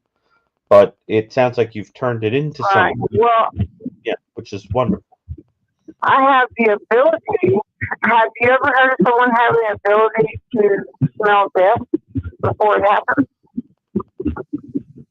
I've heard people say that they have all kinds of interesting abilities, and so you're saying that you possess an ability to smell like an you have an olfactory experience where you could tell that somebody is going to die. It's not it's actually the smell of flowers and embalming fluids mixed together. Interesting. That's the only way I can describe it. But I can, like, if I go to the grocery store, I can be 5 aisles over, and I can smell somebody 5 aisles over, and I was like, oh dear. And now the smell, what happens is it's a really abrupt smell, and I get a severe headache from smelling that, and it will give me a headache. I know that they will pass away. If it's a light smell, then somebody in their family is going to become ill and stay ill for a while, and they may or may not. Fascinating to me. I've never heard anything like it, but it's fascinating. I have to tell you, I have heard everything, and I am a person who sometimes, and I think it's just the nature of my brain, I find the commonplace, very tedious. And so I seek out things that are complicated, weird, unusual, off the beaten path, difficult to figure out, esoteric, hermeneutic. And I think every once in a while, somebody tells me something completely new. And that one is completely new. I've heard it all, but I've never heard that. And so that was fascinating. And listen, I appreciate you sharing the story. I can't tell you how pleased I am that you're okay. And and I just hope you keep doing what you're doing. And it sounds like you live with a fearlessness because you're confident that there's something for you on the other side. And I think that's beautiful. So did we lose the caller? Yeah, it dropped. I don't know why. Okay. Well, that was very interesting, that call. But so do we have anybody else? And the lines are closed, but I'm going to open them back up for a few more minutes. And give me a second here. Maybe a little more true crime related would be good. We're getting a lot of people like the I like to talk about the parapsychology and all that, but it would be good if perhaps. Oh, somebody's asking what my favorite C.S. Lewis book is. I think it's Surprised by Joy is my favorite. Fascinating, given that Joy was the name of the woman who changed his life. I always wondered if that was a play on words. But Surprised by Joy is my favorite. Let me see. Of course, I read everything. So yeah, I'll read anything. You do. I know. You're very talented like that. I think reading is very important. It's overrated. Okay, I'm just kidding. Last night I was reading about the Treaty of Versailles. That was interesting. No, I don't think I could meaningfully connect to a person who didn't have books. Like I would have to leave. It's strange to me. Not reading is odd. Like you couldn't be around them? I just couldn't feel comfortable in a world where there was no books around me. It would be weird. I just couldn't do it. If I'm in somewhere and there's a bookstore or a library or something, I gravitate toward it. It's like hang up and try again. I just get sucked to the books. I just can't. There's something about them: the smell, the experience, the page turning, the dog-eared books, the things that are in the books, the embalming, mold, all of it. No, I love it. I can't explain it to you. Each one of them is a little world. You know. What can I say? The audience said I shouldn't be such a snob. I don't mean it that way. It's what books symbolize, obviously. Openness to experience. You are now in the host room. Of course. And manage your callers from the call-in studio web interface. All right, here we go. I don't mind if you listen to them on tape, or maybe everyone should be doing some reading. Caller, go ahead. You're on the air. Mm-hmm. Hi, this is Marissa. I'm in Tennessee, and I had a question for both of you guys. Dr. Brucato first, I guess. What brought you into this profession? How did you know that this is what you wanted to do?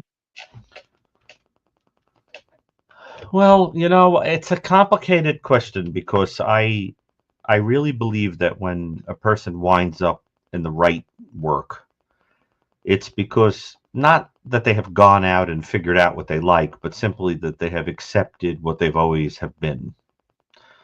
I have always been someone drawn to helping people who can imagine the feelings of other people very intensely, who likes mysteries and who has a sense of the balance of goodness and evil. I've always been very drawn to those things. I studied for years to become a priest, and then was bothered by the idea that priests couldn't marry. And then I thought perhaps my calling was to wind up in psychology, and so it was a natural progression that I'd be interested in the question of evil and morality. And so from the very beginning, when I was 19, I was working with the criminally disturbed at a hospital as a volunteer, and I never stopped. And from that day on, I has never been a time in life when I haven't been surrounded by people with serious mental illness and where some of whom have committed or been affected by violence. And I have met people that have killed a lot of people. I have met people that have committed SA. I have, people who have hurt children, people that have done, every manner of, awful thing. And, and I've learned a lot. It's like, if you want to know a lot about China, you'd want to talk to somebody that spent a lot of time there or lived there, right? Having spent so much time in the presence of people like that, I know a lot about this stuff, and so it helps me to imagine the behavior of other offenders. So I think I was very drawn to it because of the moral stuff that got me really into it, and the psychological part where I help victims and work with. I think that's just one of those things. Like it's your nature to be. I was always someone who was doing that.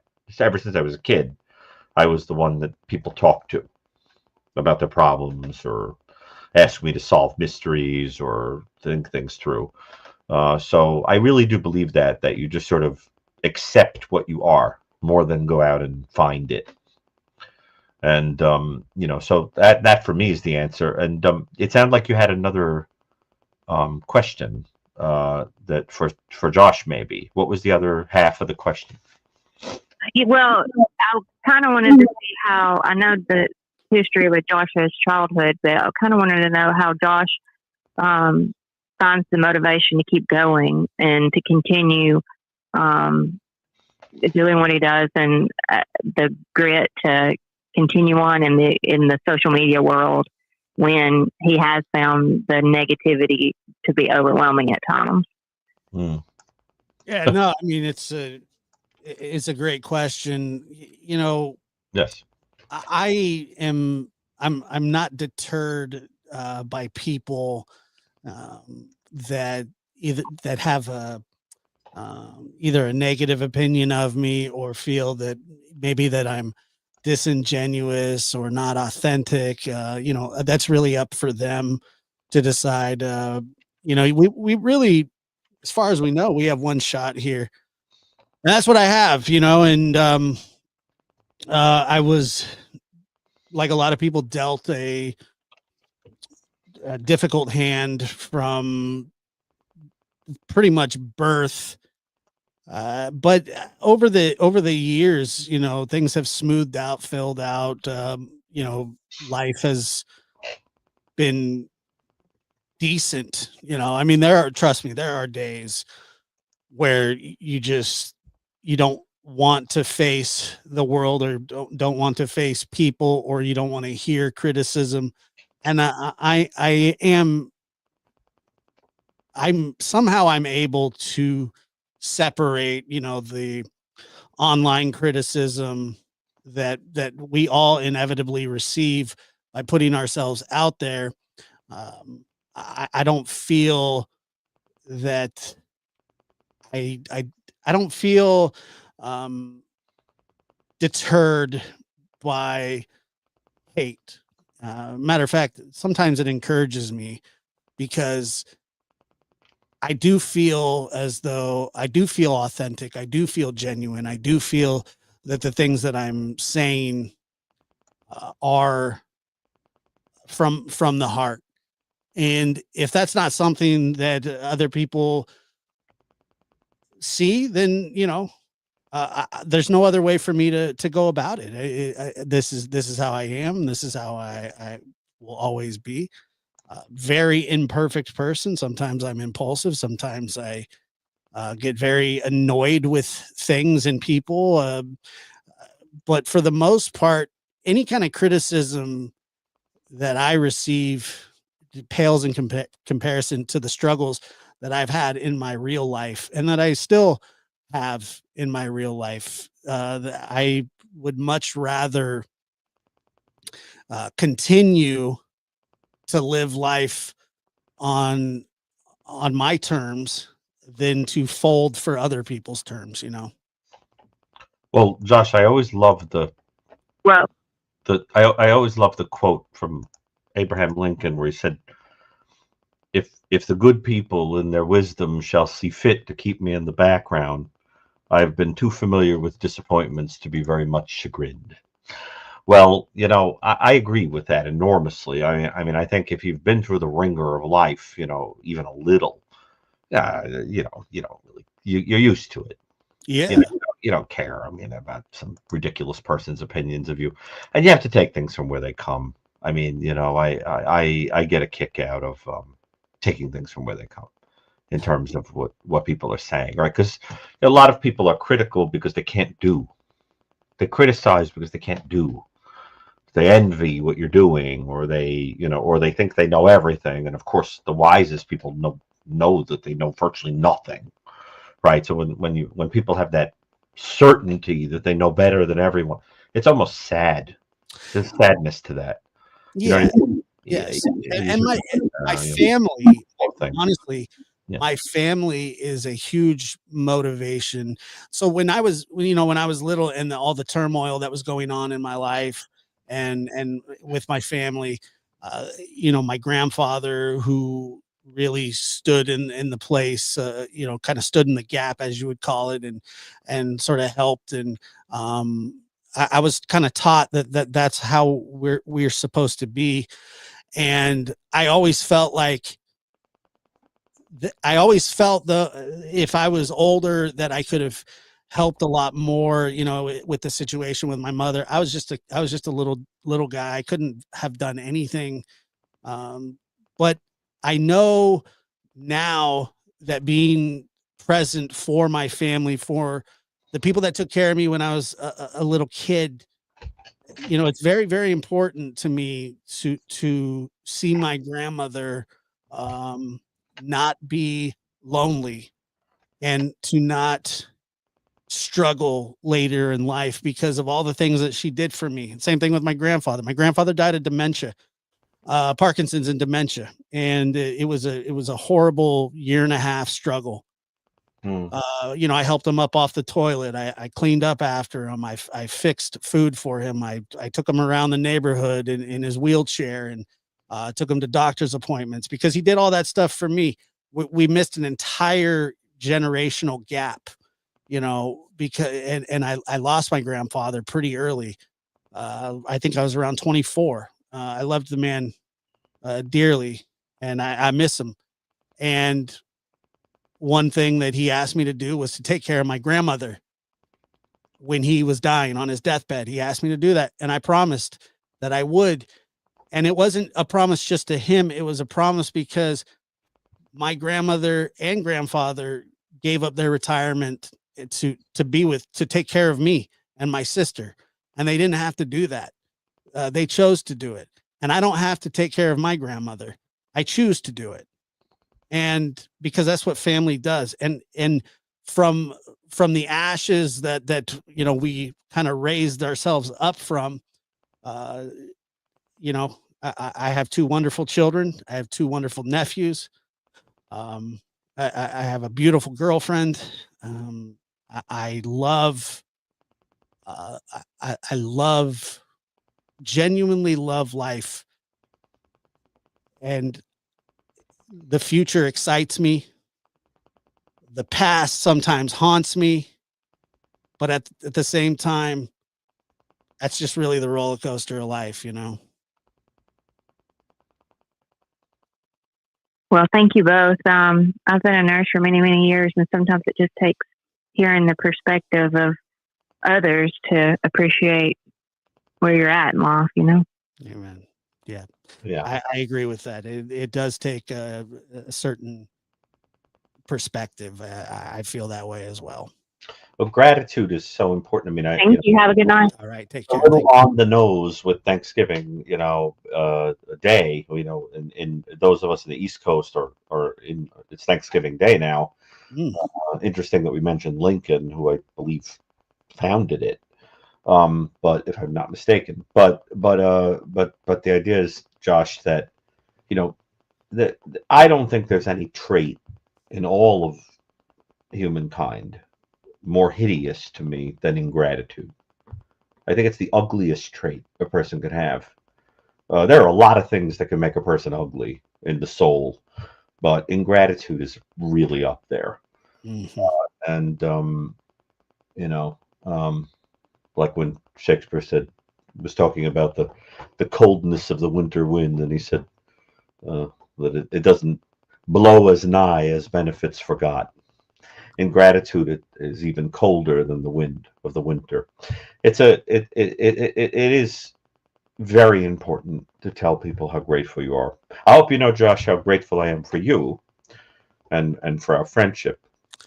Look, man, in the spirit of being thankful, this year, you know, doing these shows, doing YouTube, and you know, that's how I met Chris McDonough, and who I love, and I know you love him just the same way I do. He's a good friend. Off the air, like I said, 99% of our relationship is off the air. You know, you and I speak off the air, and I'm very grateful, man, to have new friends that are brilliant and kind, and that I can learn from, because like you said, uh, I I don't want to have a battle of wits with you. I think that you're absolutely brilliant, and I think that If you say so. no, I mean, in every way, I think that you are one of the smartest people I've ever talked to. But at the same time, I think that I think you and I both learn from each other, and I think that that's a wonderful thing. You know, I'm not going, Because you're very powerful in the heart. And some of us who are too cerebral sometimes long to understand things in that way. You know, like Thomas A. Kempis said, I would rather feel compunction than know its definition. Mm. It's very, very important to understand, you know, that not everyone has the depth of feeling that you have and the depth of experience you have, and that's very precious. And you know, but I think I also feel an enormous gratitude for the audience, for the people that buy the New Evil. Yes. You know, of course to family and friends and of course to God. But I think that you know, it is important to pause and tell people, especially if you've been ready to strangle them this year in the political context and whatever. It is important to just say, you know, at the end of the day, you know, we share blood, we share a bloodline, and by the way, that's true of all of us. We're not that unrelated. We don't go back that many generations that we're really that different. So I just think it's very important. And I also think one of the things I'm so grateful for in the work we do is I hope, even though the audience is predominantly female, I hope there are males out there that learn from the example that masculinity does not have to be toxic. No doubt. That kindness and loving your family and being open-minded and non-judgmental and educated and all of these things are very virile. They are not to be mocked. And I think we need more of that. I think we are suffering right now because of toxic masculinity.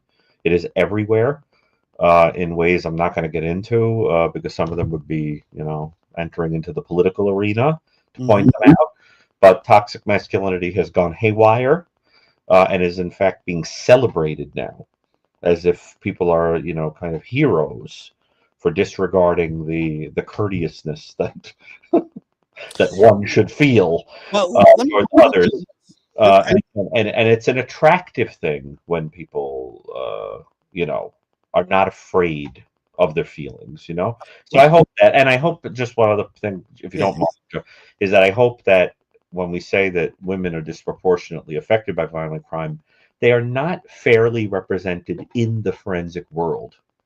There are many women that I know who would make wonderful forensic psychologists, forensic experts, psychiatric nurse practitioners, investigators, academics, with a very unique insight, sometimes because of their own experiences that could be channeled into it.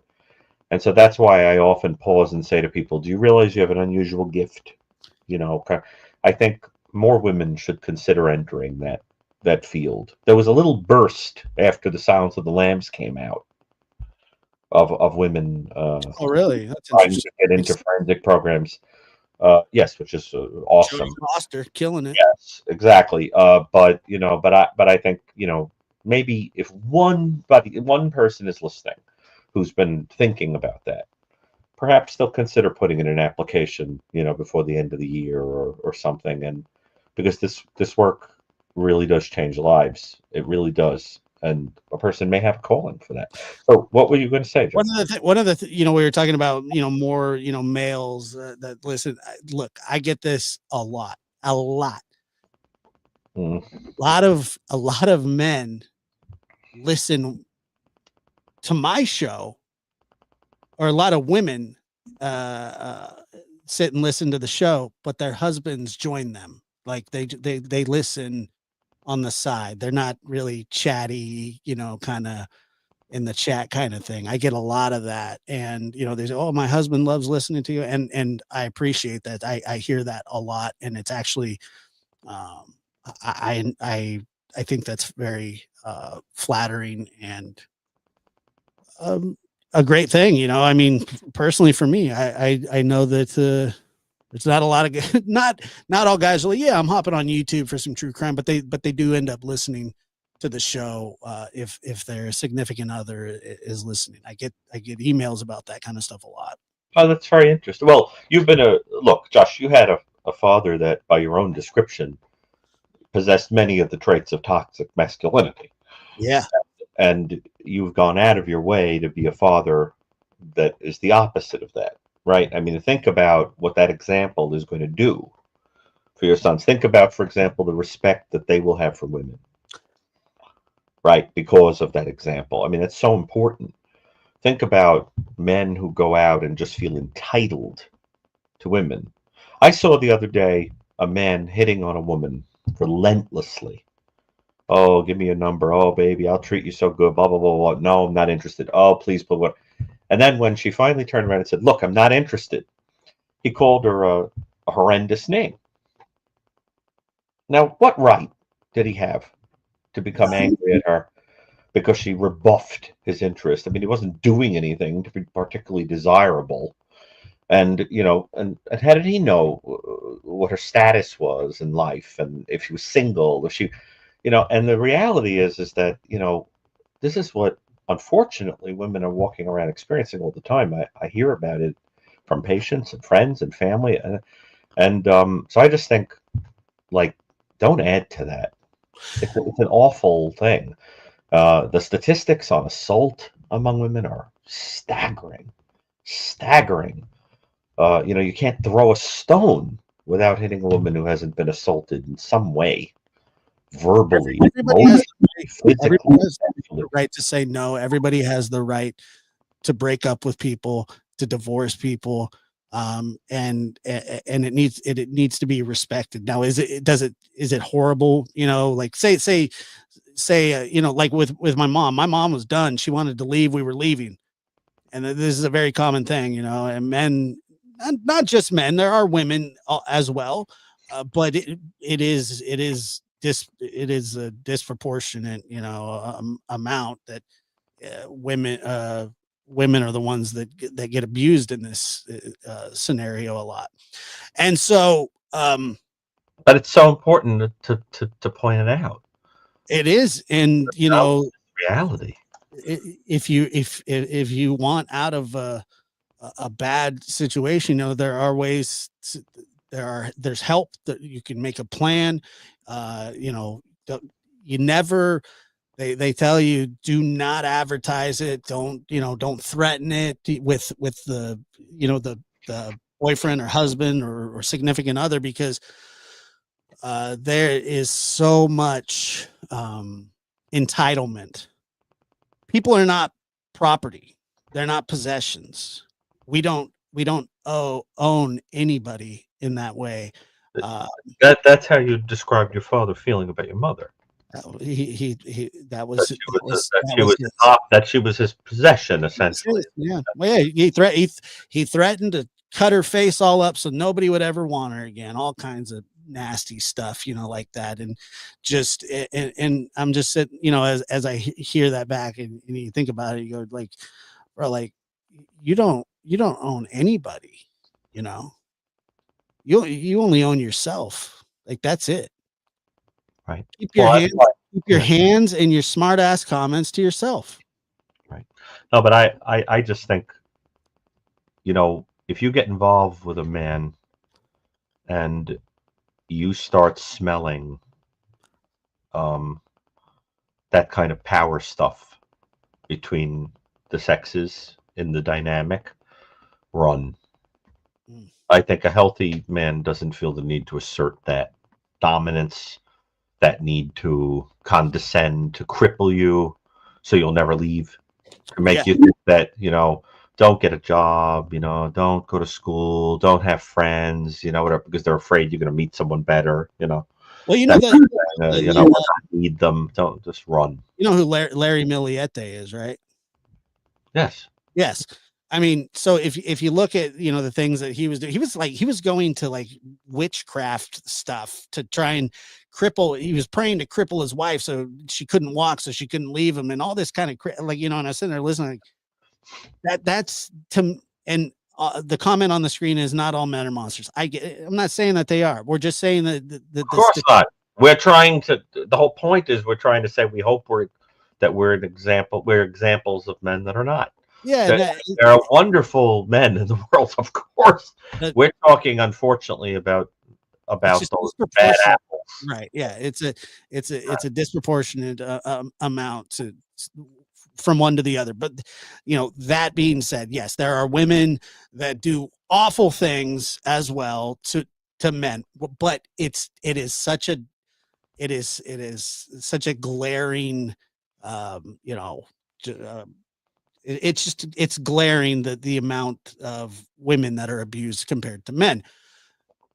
Part of that is because men physically are stronger. That's just how, and they feel more powerful and entitled. And if you don't give me what I want through, through romance and intellectual thought, if you reject those things, well, then they say, well, you know what, I'm just going to take what I think is mine or what I'm owed. And that happens a lot. So, but yeah, that's what I'm saying. Oh, you know what? We have one more call. I'm going to take it. I'm sorry. I'm so sorry. 210, you're on the air. Hello. Hi. I got hung up on, or I'd lost your call earlier.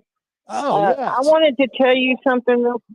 A while ago, and the doctor as well. One thing, I want to know if the doctor has ever studied ghosts, since he's interested in death. There's a place in San Antonio, Texas, that's called the Erie Railroad Crossing. Mm-hmm. I've heard of it. We went out there one time.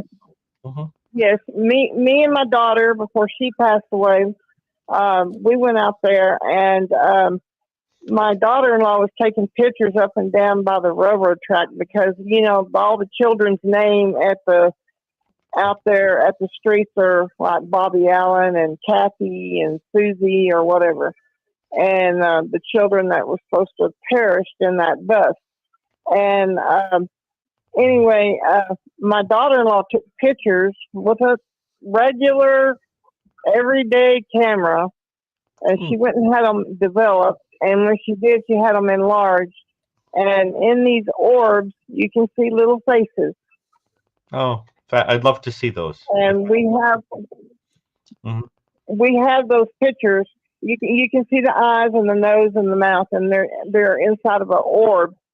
And I just wanted to tell you that a while ago because I guess it's a little children or something, but they're really there. For real. I appreciate seeing that. And, find my email online and send me the images. I would appreciate seeing that very much. That's very cool. Yeah.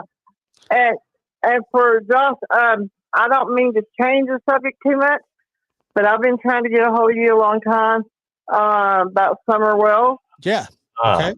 There was an investigator there was an investigator that knew Candace. I don't know that woman, but anyway, um, she told him, he got online and said she told him where Summer was, but she goes fishing at this secret place that's got a tree and it kind of falls off the edge, and it's at a lake, and nobody else knows where it's at but her.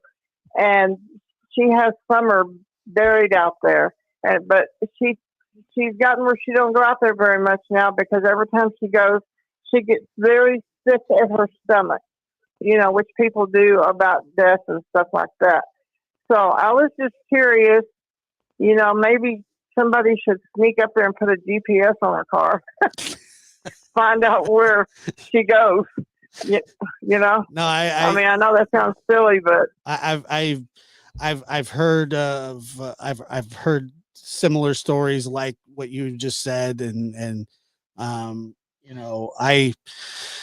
I really, without knowing, the location and all that kind of stuff, I do hope that little Summer Wells is found, and it's a really, yes, I pray for that baby. Yeah, me too. I pray for that baby every day, and I'm glad those other children are away from that home. Yeah. And everything, and I don't have nothing against Don or Candace Wells, okay? Mm-hmm. But I think that they are idiots. Mm-hmm. Okay, maybe it's because I don't smoke, I don't drink, and I've never did That's drugs. how you really feel, Years old. I'm straight up. I want to see life straight. I don't want to see life. I'm surprised you didn't say "bless their hearts." I'll say yeah. it. You want me to say it? But yeah, right. Bless their hearts. I mean, yeah, bless their hearts for not even having to put up with that. But and Jody Sue, she says she has film of every car that day that went in and out. Mm. She has like the cameras that the hunters use. There, she has a bunch of those, and she has all the pictures, and she could prove everything, but she won't give it up. Well, look, and so I was just wondering about it, because I think Ronnie Larson. I have two brothers that are police officers, so I'm just going to tell you. Of course, they're a police officer in Dallas area, okay? But I'm just going to tell you right now, I think Ronnie Larson is not even trying to work on this case because he's related to Don Wells, and I think he's hiding it. I've heard that before, and I've asked Don that question. He denies it, but I don't know where the truth lies there. I truly hope. Well, you can go ahead. Look up the ancestry; it'll tell you. Yeah, well, I mean, they're not even. But anyway, I really appreciate you. Yeah, they're not from the same state or anything, but it is a case that has frustrated thousands, tens of thousands of people, me being one of them. I pray to God that some resolution comes and that justice will be served, whatever that may be. I pray for the missing children, is particularly, Summer Wells was and is such a frustrating case, and it hurts. I'm sure it was a pretty little girl. Beautiful, absolutely beautiful. Yeah, it hurts mine too. And I know in my heart, if she's passed away, that she's with God. Amen. Amen. She is with God, and so, but it doesn't fix the fact that whoever did whatever they did to her, they need to be punished. They need to pay for whatever they've done. I agree with you. And everything. And so I love you, and I watch you all the time, and I like that doctor. He's pretty cool. Yeah, he's all right. Yeah, I could tell him some really horror stories that are actually true, but everything I said earlier was true. Wow. So Where are you from, by the way? Look like I'm fascinated by your accent. I make a little bit. I make a little bit of a study in my mind of accents. Where are you from? Where do you come from? Which part of Texas? Lubbock, Which Texas. city are you from? Oh, interesting. I like to make mental notes about. I listen to the way people pronounce certain words and try to guess where they're from. So that's very. Most people say Lubbock, but it's Lubbock. It's not Lubbock, it's Lubbock. And I lived in the reason I have a San Antonio number is I lived there for 16 years, and my daughter was a flight medic. She got off a day early. She was driving home. She got killed in a head-on collision. And I came down to raise my 2 grandchildren, which I've accomplished that, got them through college and all that.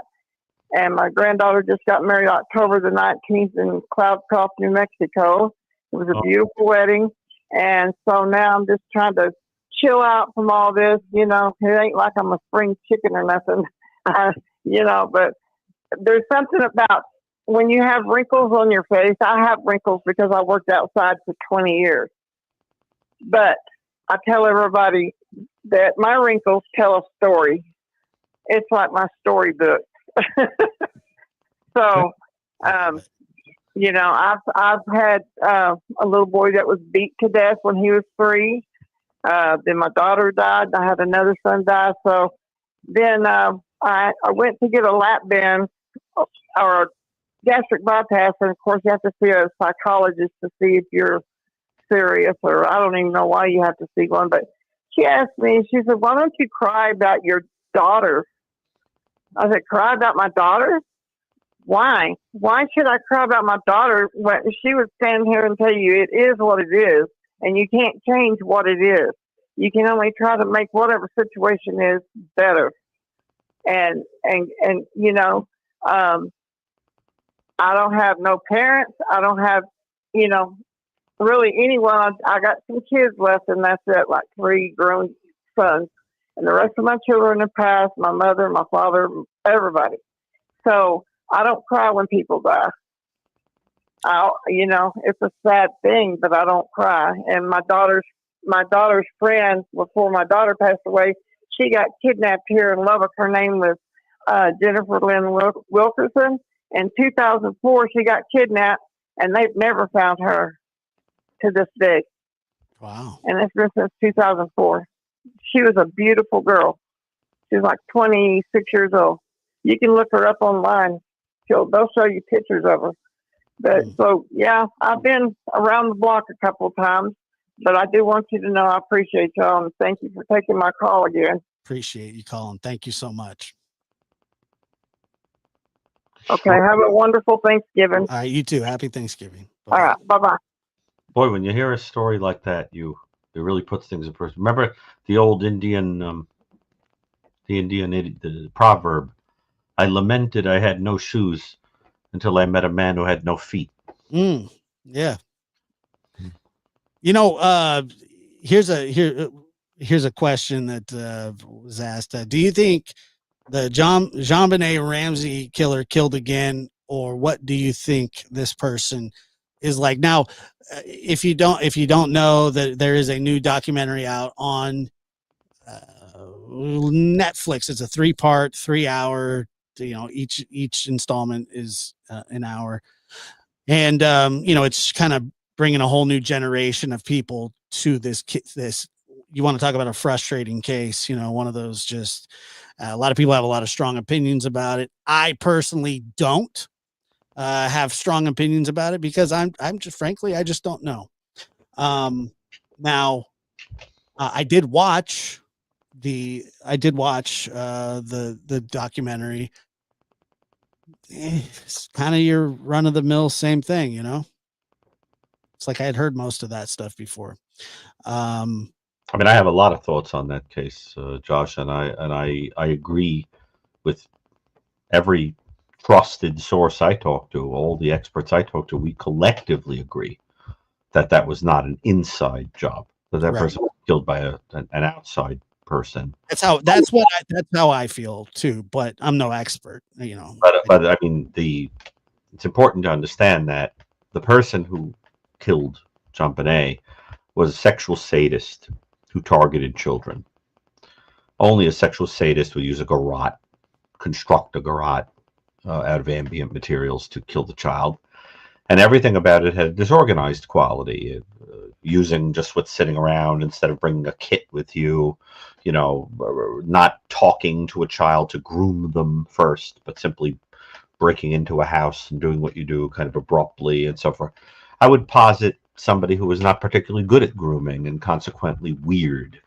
A weird, odd person who would have had a long history of offenses against children, and given the sadism, probably their own history of abuse, to justify the extra element of being furious at the human race and wishing to hurt children and bring pain out of them, suggests to me that the offender had been probably abused in childhood and felt humiliated by it. And I also think that there are elements to that offense that suggest this is a person who would have felt profoundly inadequate.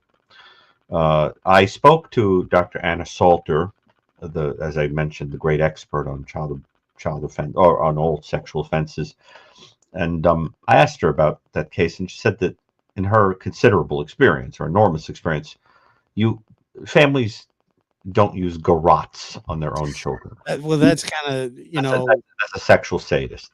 That when you talk about the staging, people say, well, it's an inside job, the house. You wouldn't even stage that. You wouldn't stage such a thing. Well, I don't know. Yeah, I mean, I don't know why you would think to do something like that. It's a preposterous idea, but I think the person who did that was somebody who would have probably encountered her somewhere locally. I would guess. I would profile locally, saw her somewhere, and she was certainly on display a lot. Yes. World became fixated on her and did that. And I think it would be, again, an odd person, probably previously encountered by the law for those kinds of offenses, probably against children, probably even on the registry locally. And if the registry was in that state at the time, I'd have to look. That's what I think, and I agree with even people like John Douglas, and it's been mentioned here in the book, The Cases That Haunt Us. He discussed that case and was absolutely convinced it was an outsider. And I have to look, but I'm pretty sure he would have said things very similar to what I'm saying about the kind of offender that would have done. One of the things that was very interesting in the documentary that I just watched was that there was a similar sort of break-in, near the time, and the mother actually, I think, used mace or something to scare the perpetrator off, and that it just so happened that she was also in beauty pageants along with JonBenet, the child beauty pageants, and they never found that person, and I would think, because Boulder at the time, I don't know what it's like now, but it was a very low. Oh, it was a low crime type area, but that people were showing up to those pageants that had really no business being there, no family, no anything like that, and so I don't know. There are things about the case that I find weird. The ransom note I found weird.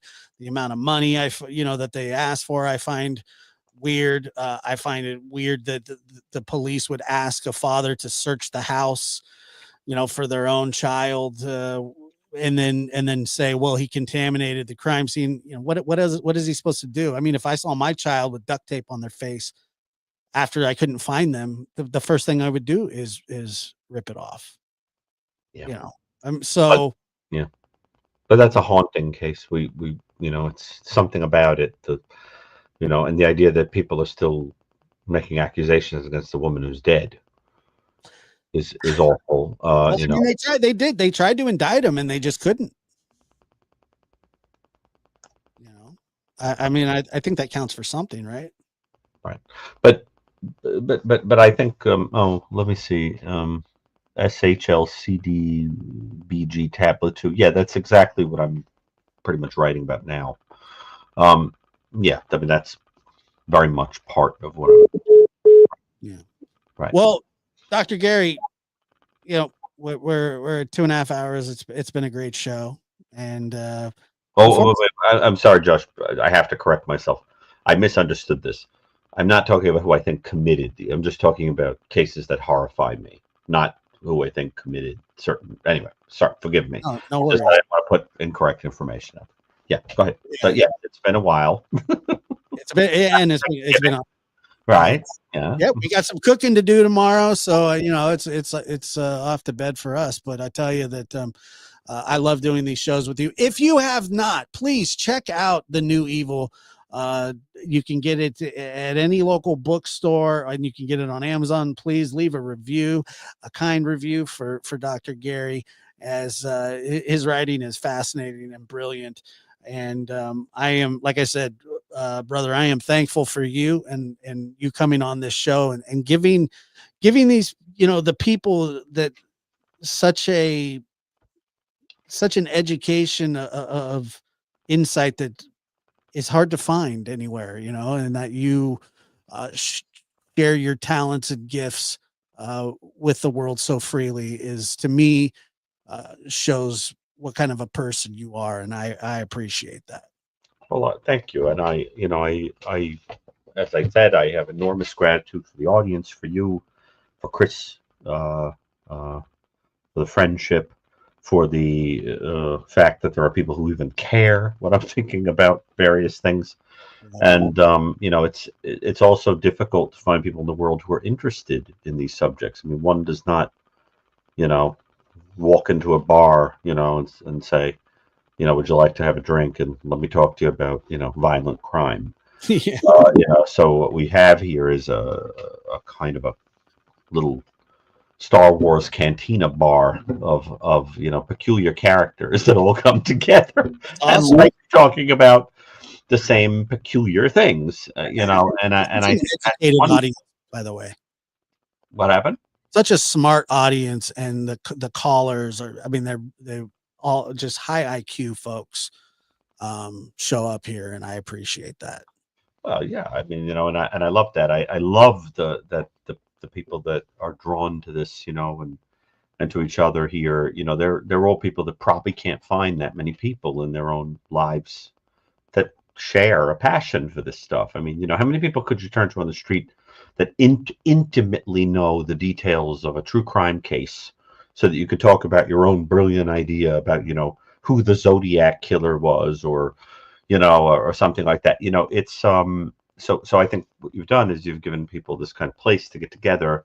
And I also think the other thing that's beautiful is that it becomes like life lessons, spiritual stuff, how to accept things and move on, and the universal. In other words, every person who calls talks about a particular thing, but there's this sort of weird, vague element of universality to everything they talk about. And so we could all see ourselves in every caller, and we all learn, and it creates a wonderful light for people. So I appreciate it. And thank you for all the people who buy The New Evil, read The New Evil. Don't forget to review it. In 12 days, I will be on the forthcoming show about Richard Ramirez, the Night Stalker, which is like peacock oxygen. I got to look exactly what, but that's a sick movie. We'll look for that. Yeah, I mean, I don't know how much they're going to use of what I said in my interviews, but I will be on that. And I'm also right now on the Hulu series on Ann Burgess's life, here and there, giving comments. But so I really appreciate that. Anyone who watches, and I get a lot of good feedback about that. So anybody in the audience who does true crime, or you're looking for ways to collaborate, writing together, podcasts, radio shows, television, reach out. Everything goes by word of mouth, so I'm always open to. Absolutely. Okay. All right. All right. Well, happy Thanksgiving, and try to think of somebody or something you're grateful for. I'm going to do my best. Thank you, Dr. Gary, and thank you, everybody, lab rats and people that just stopped by. Thank you so much. And we'll catch you on the next one. Okay.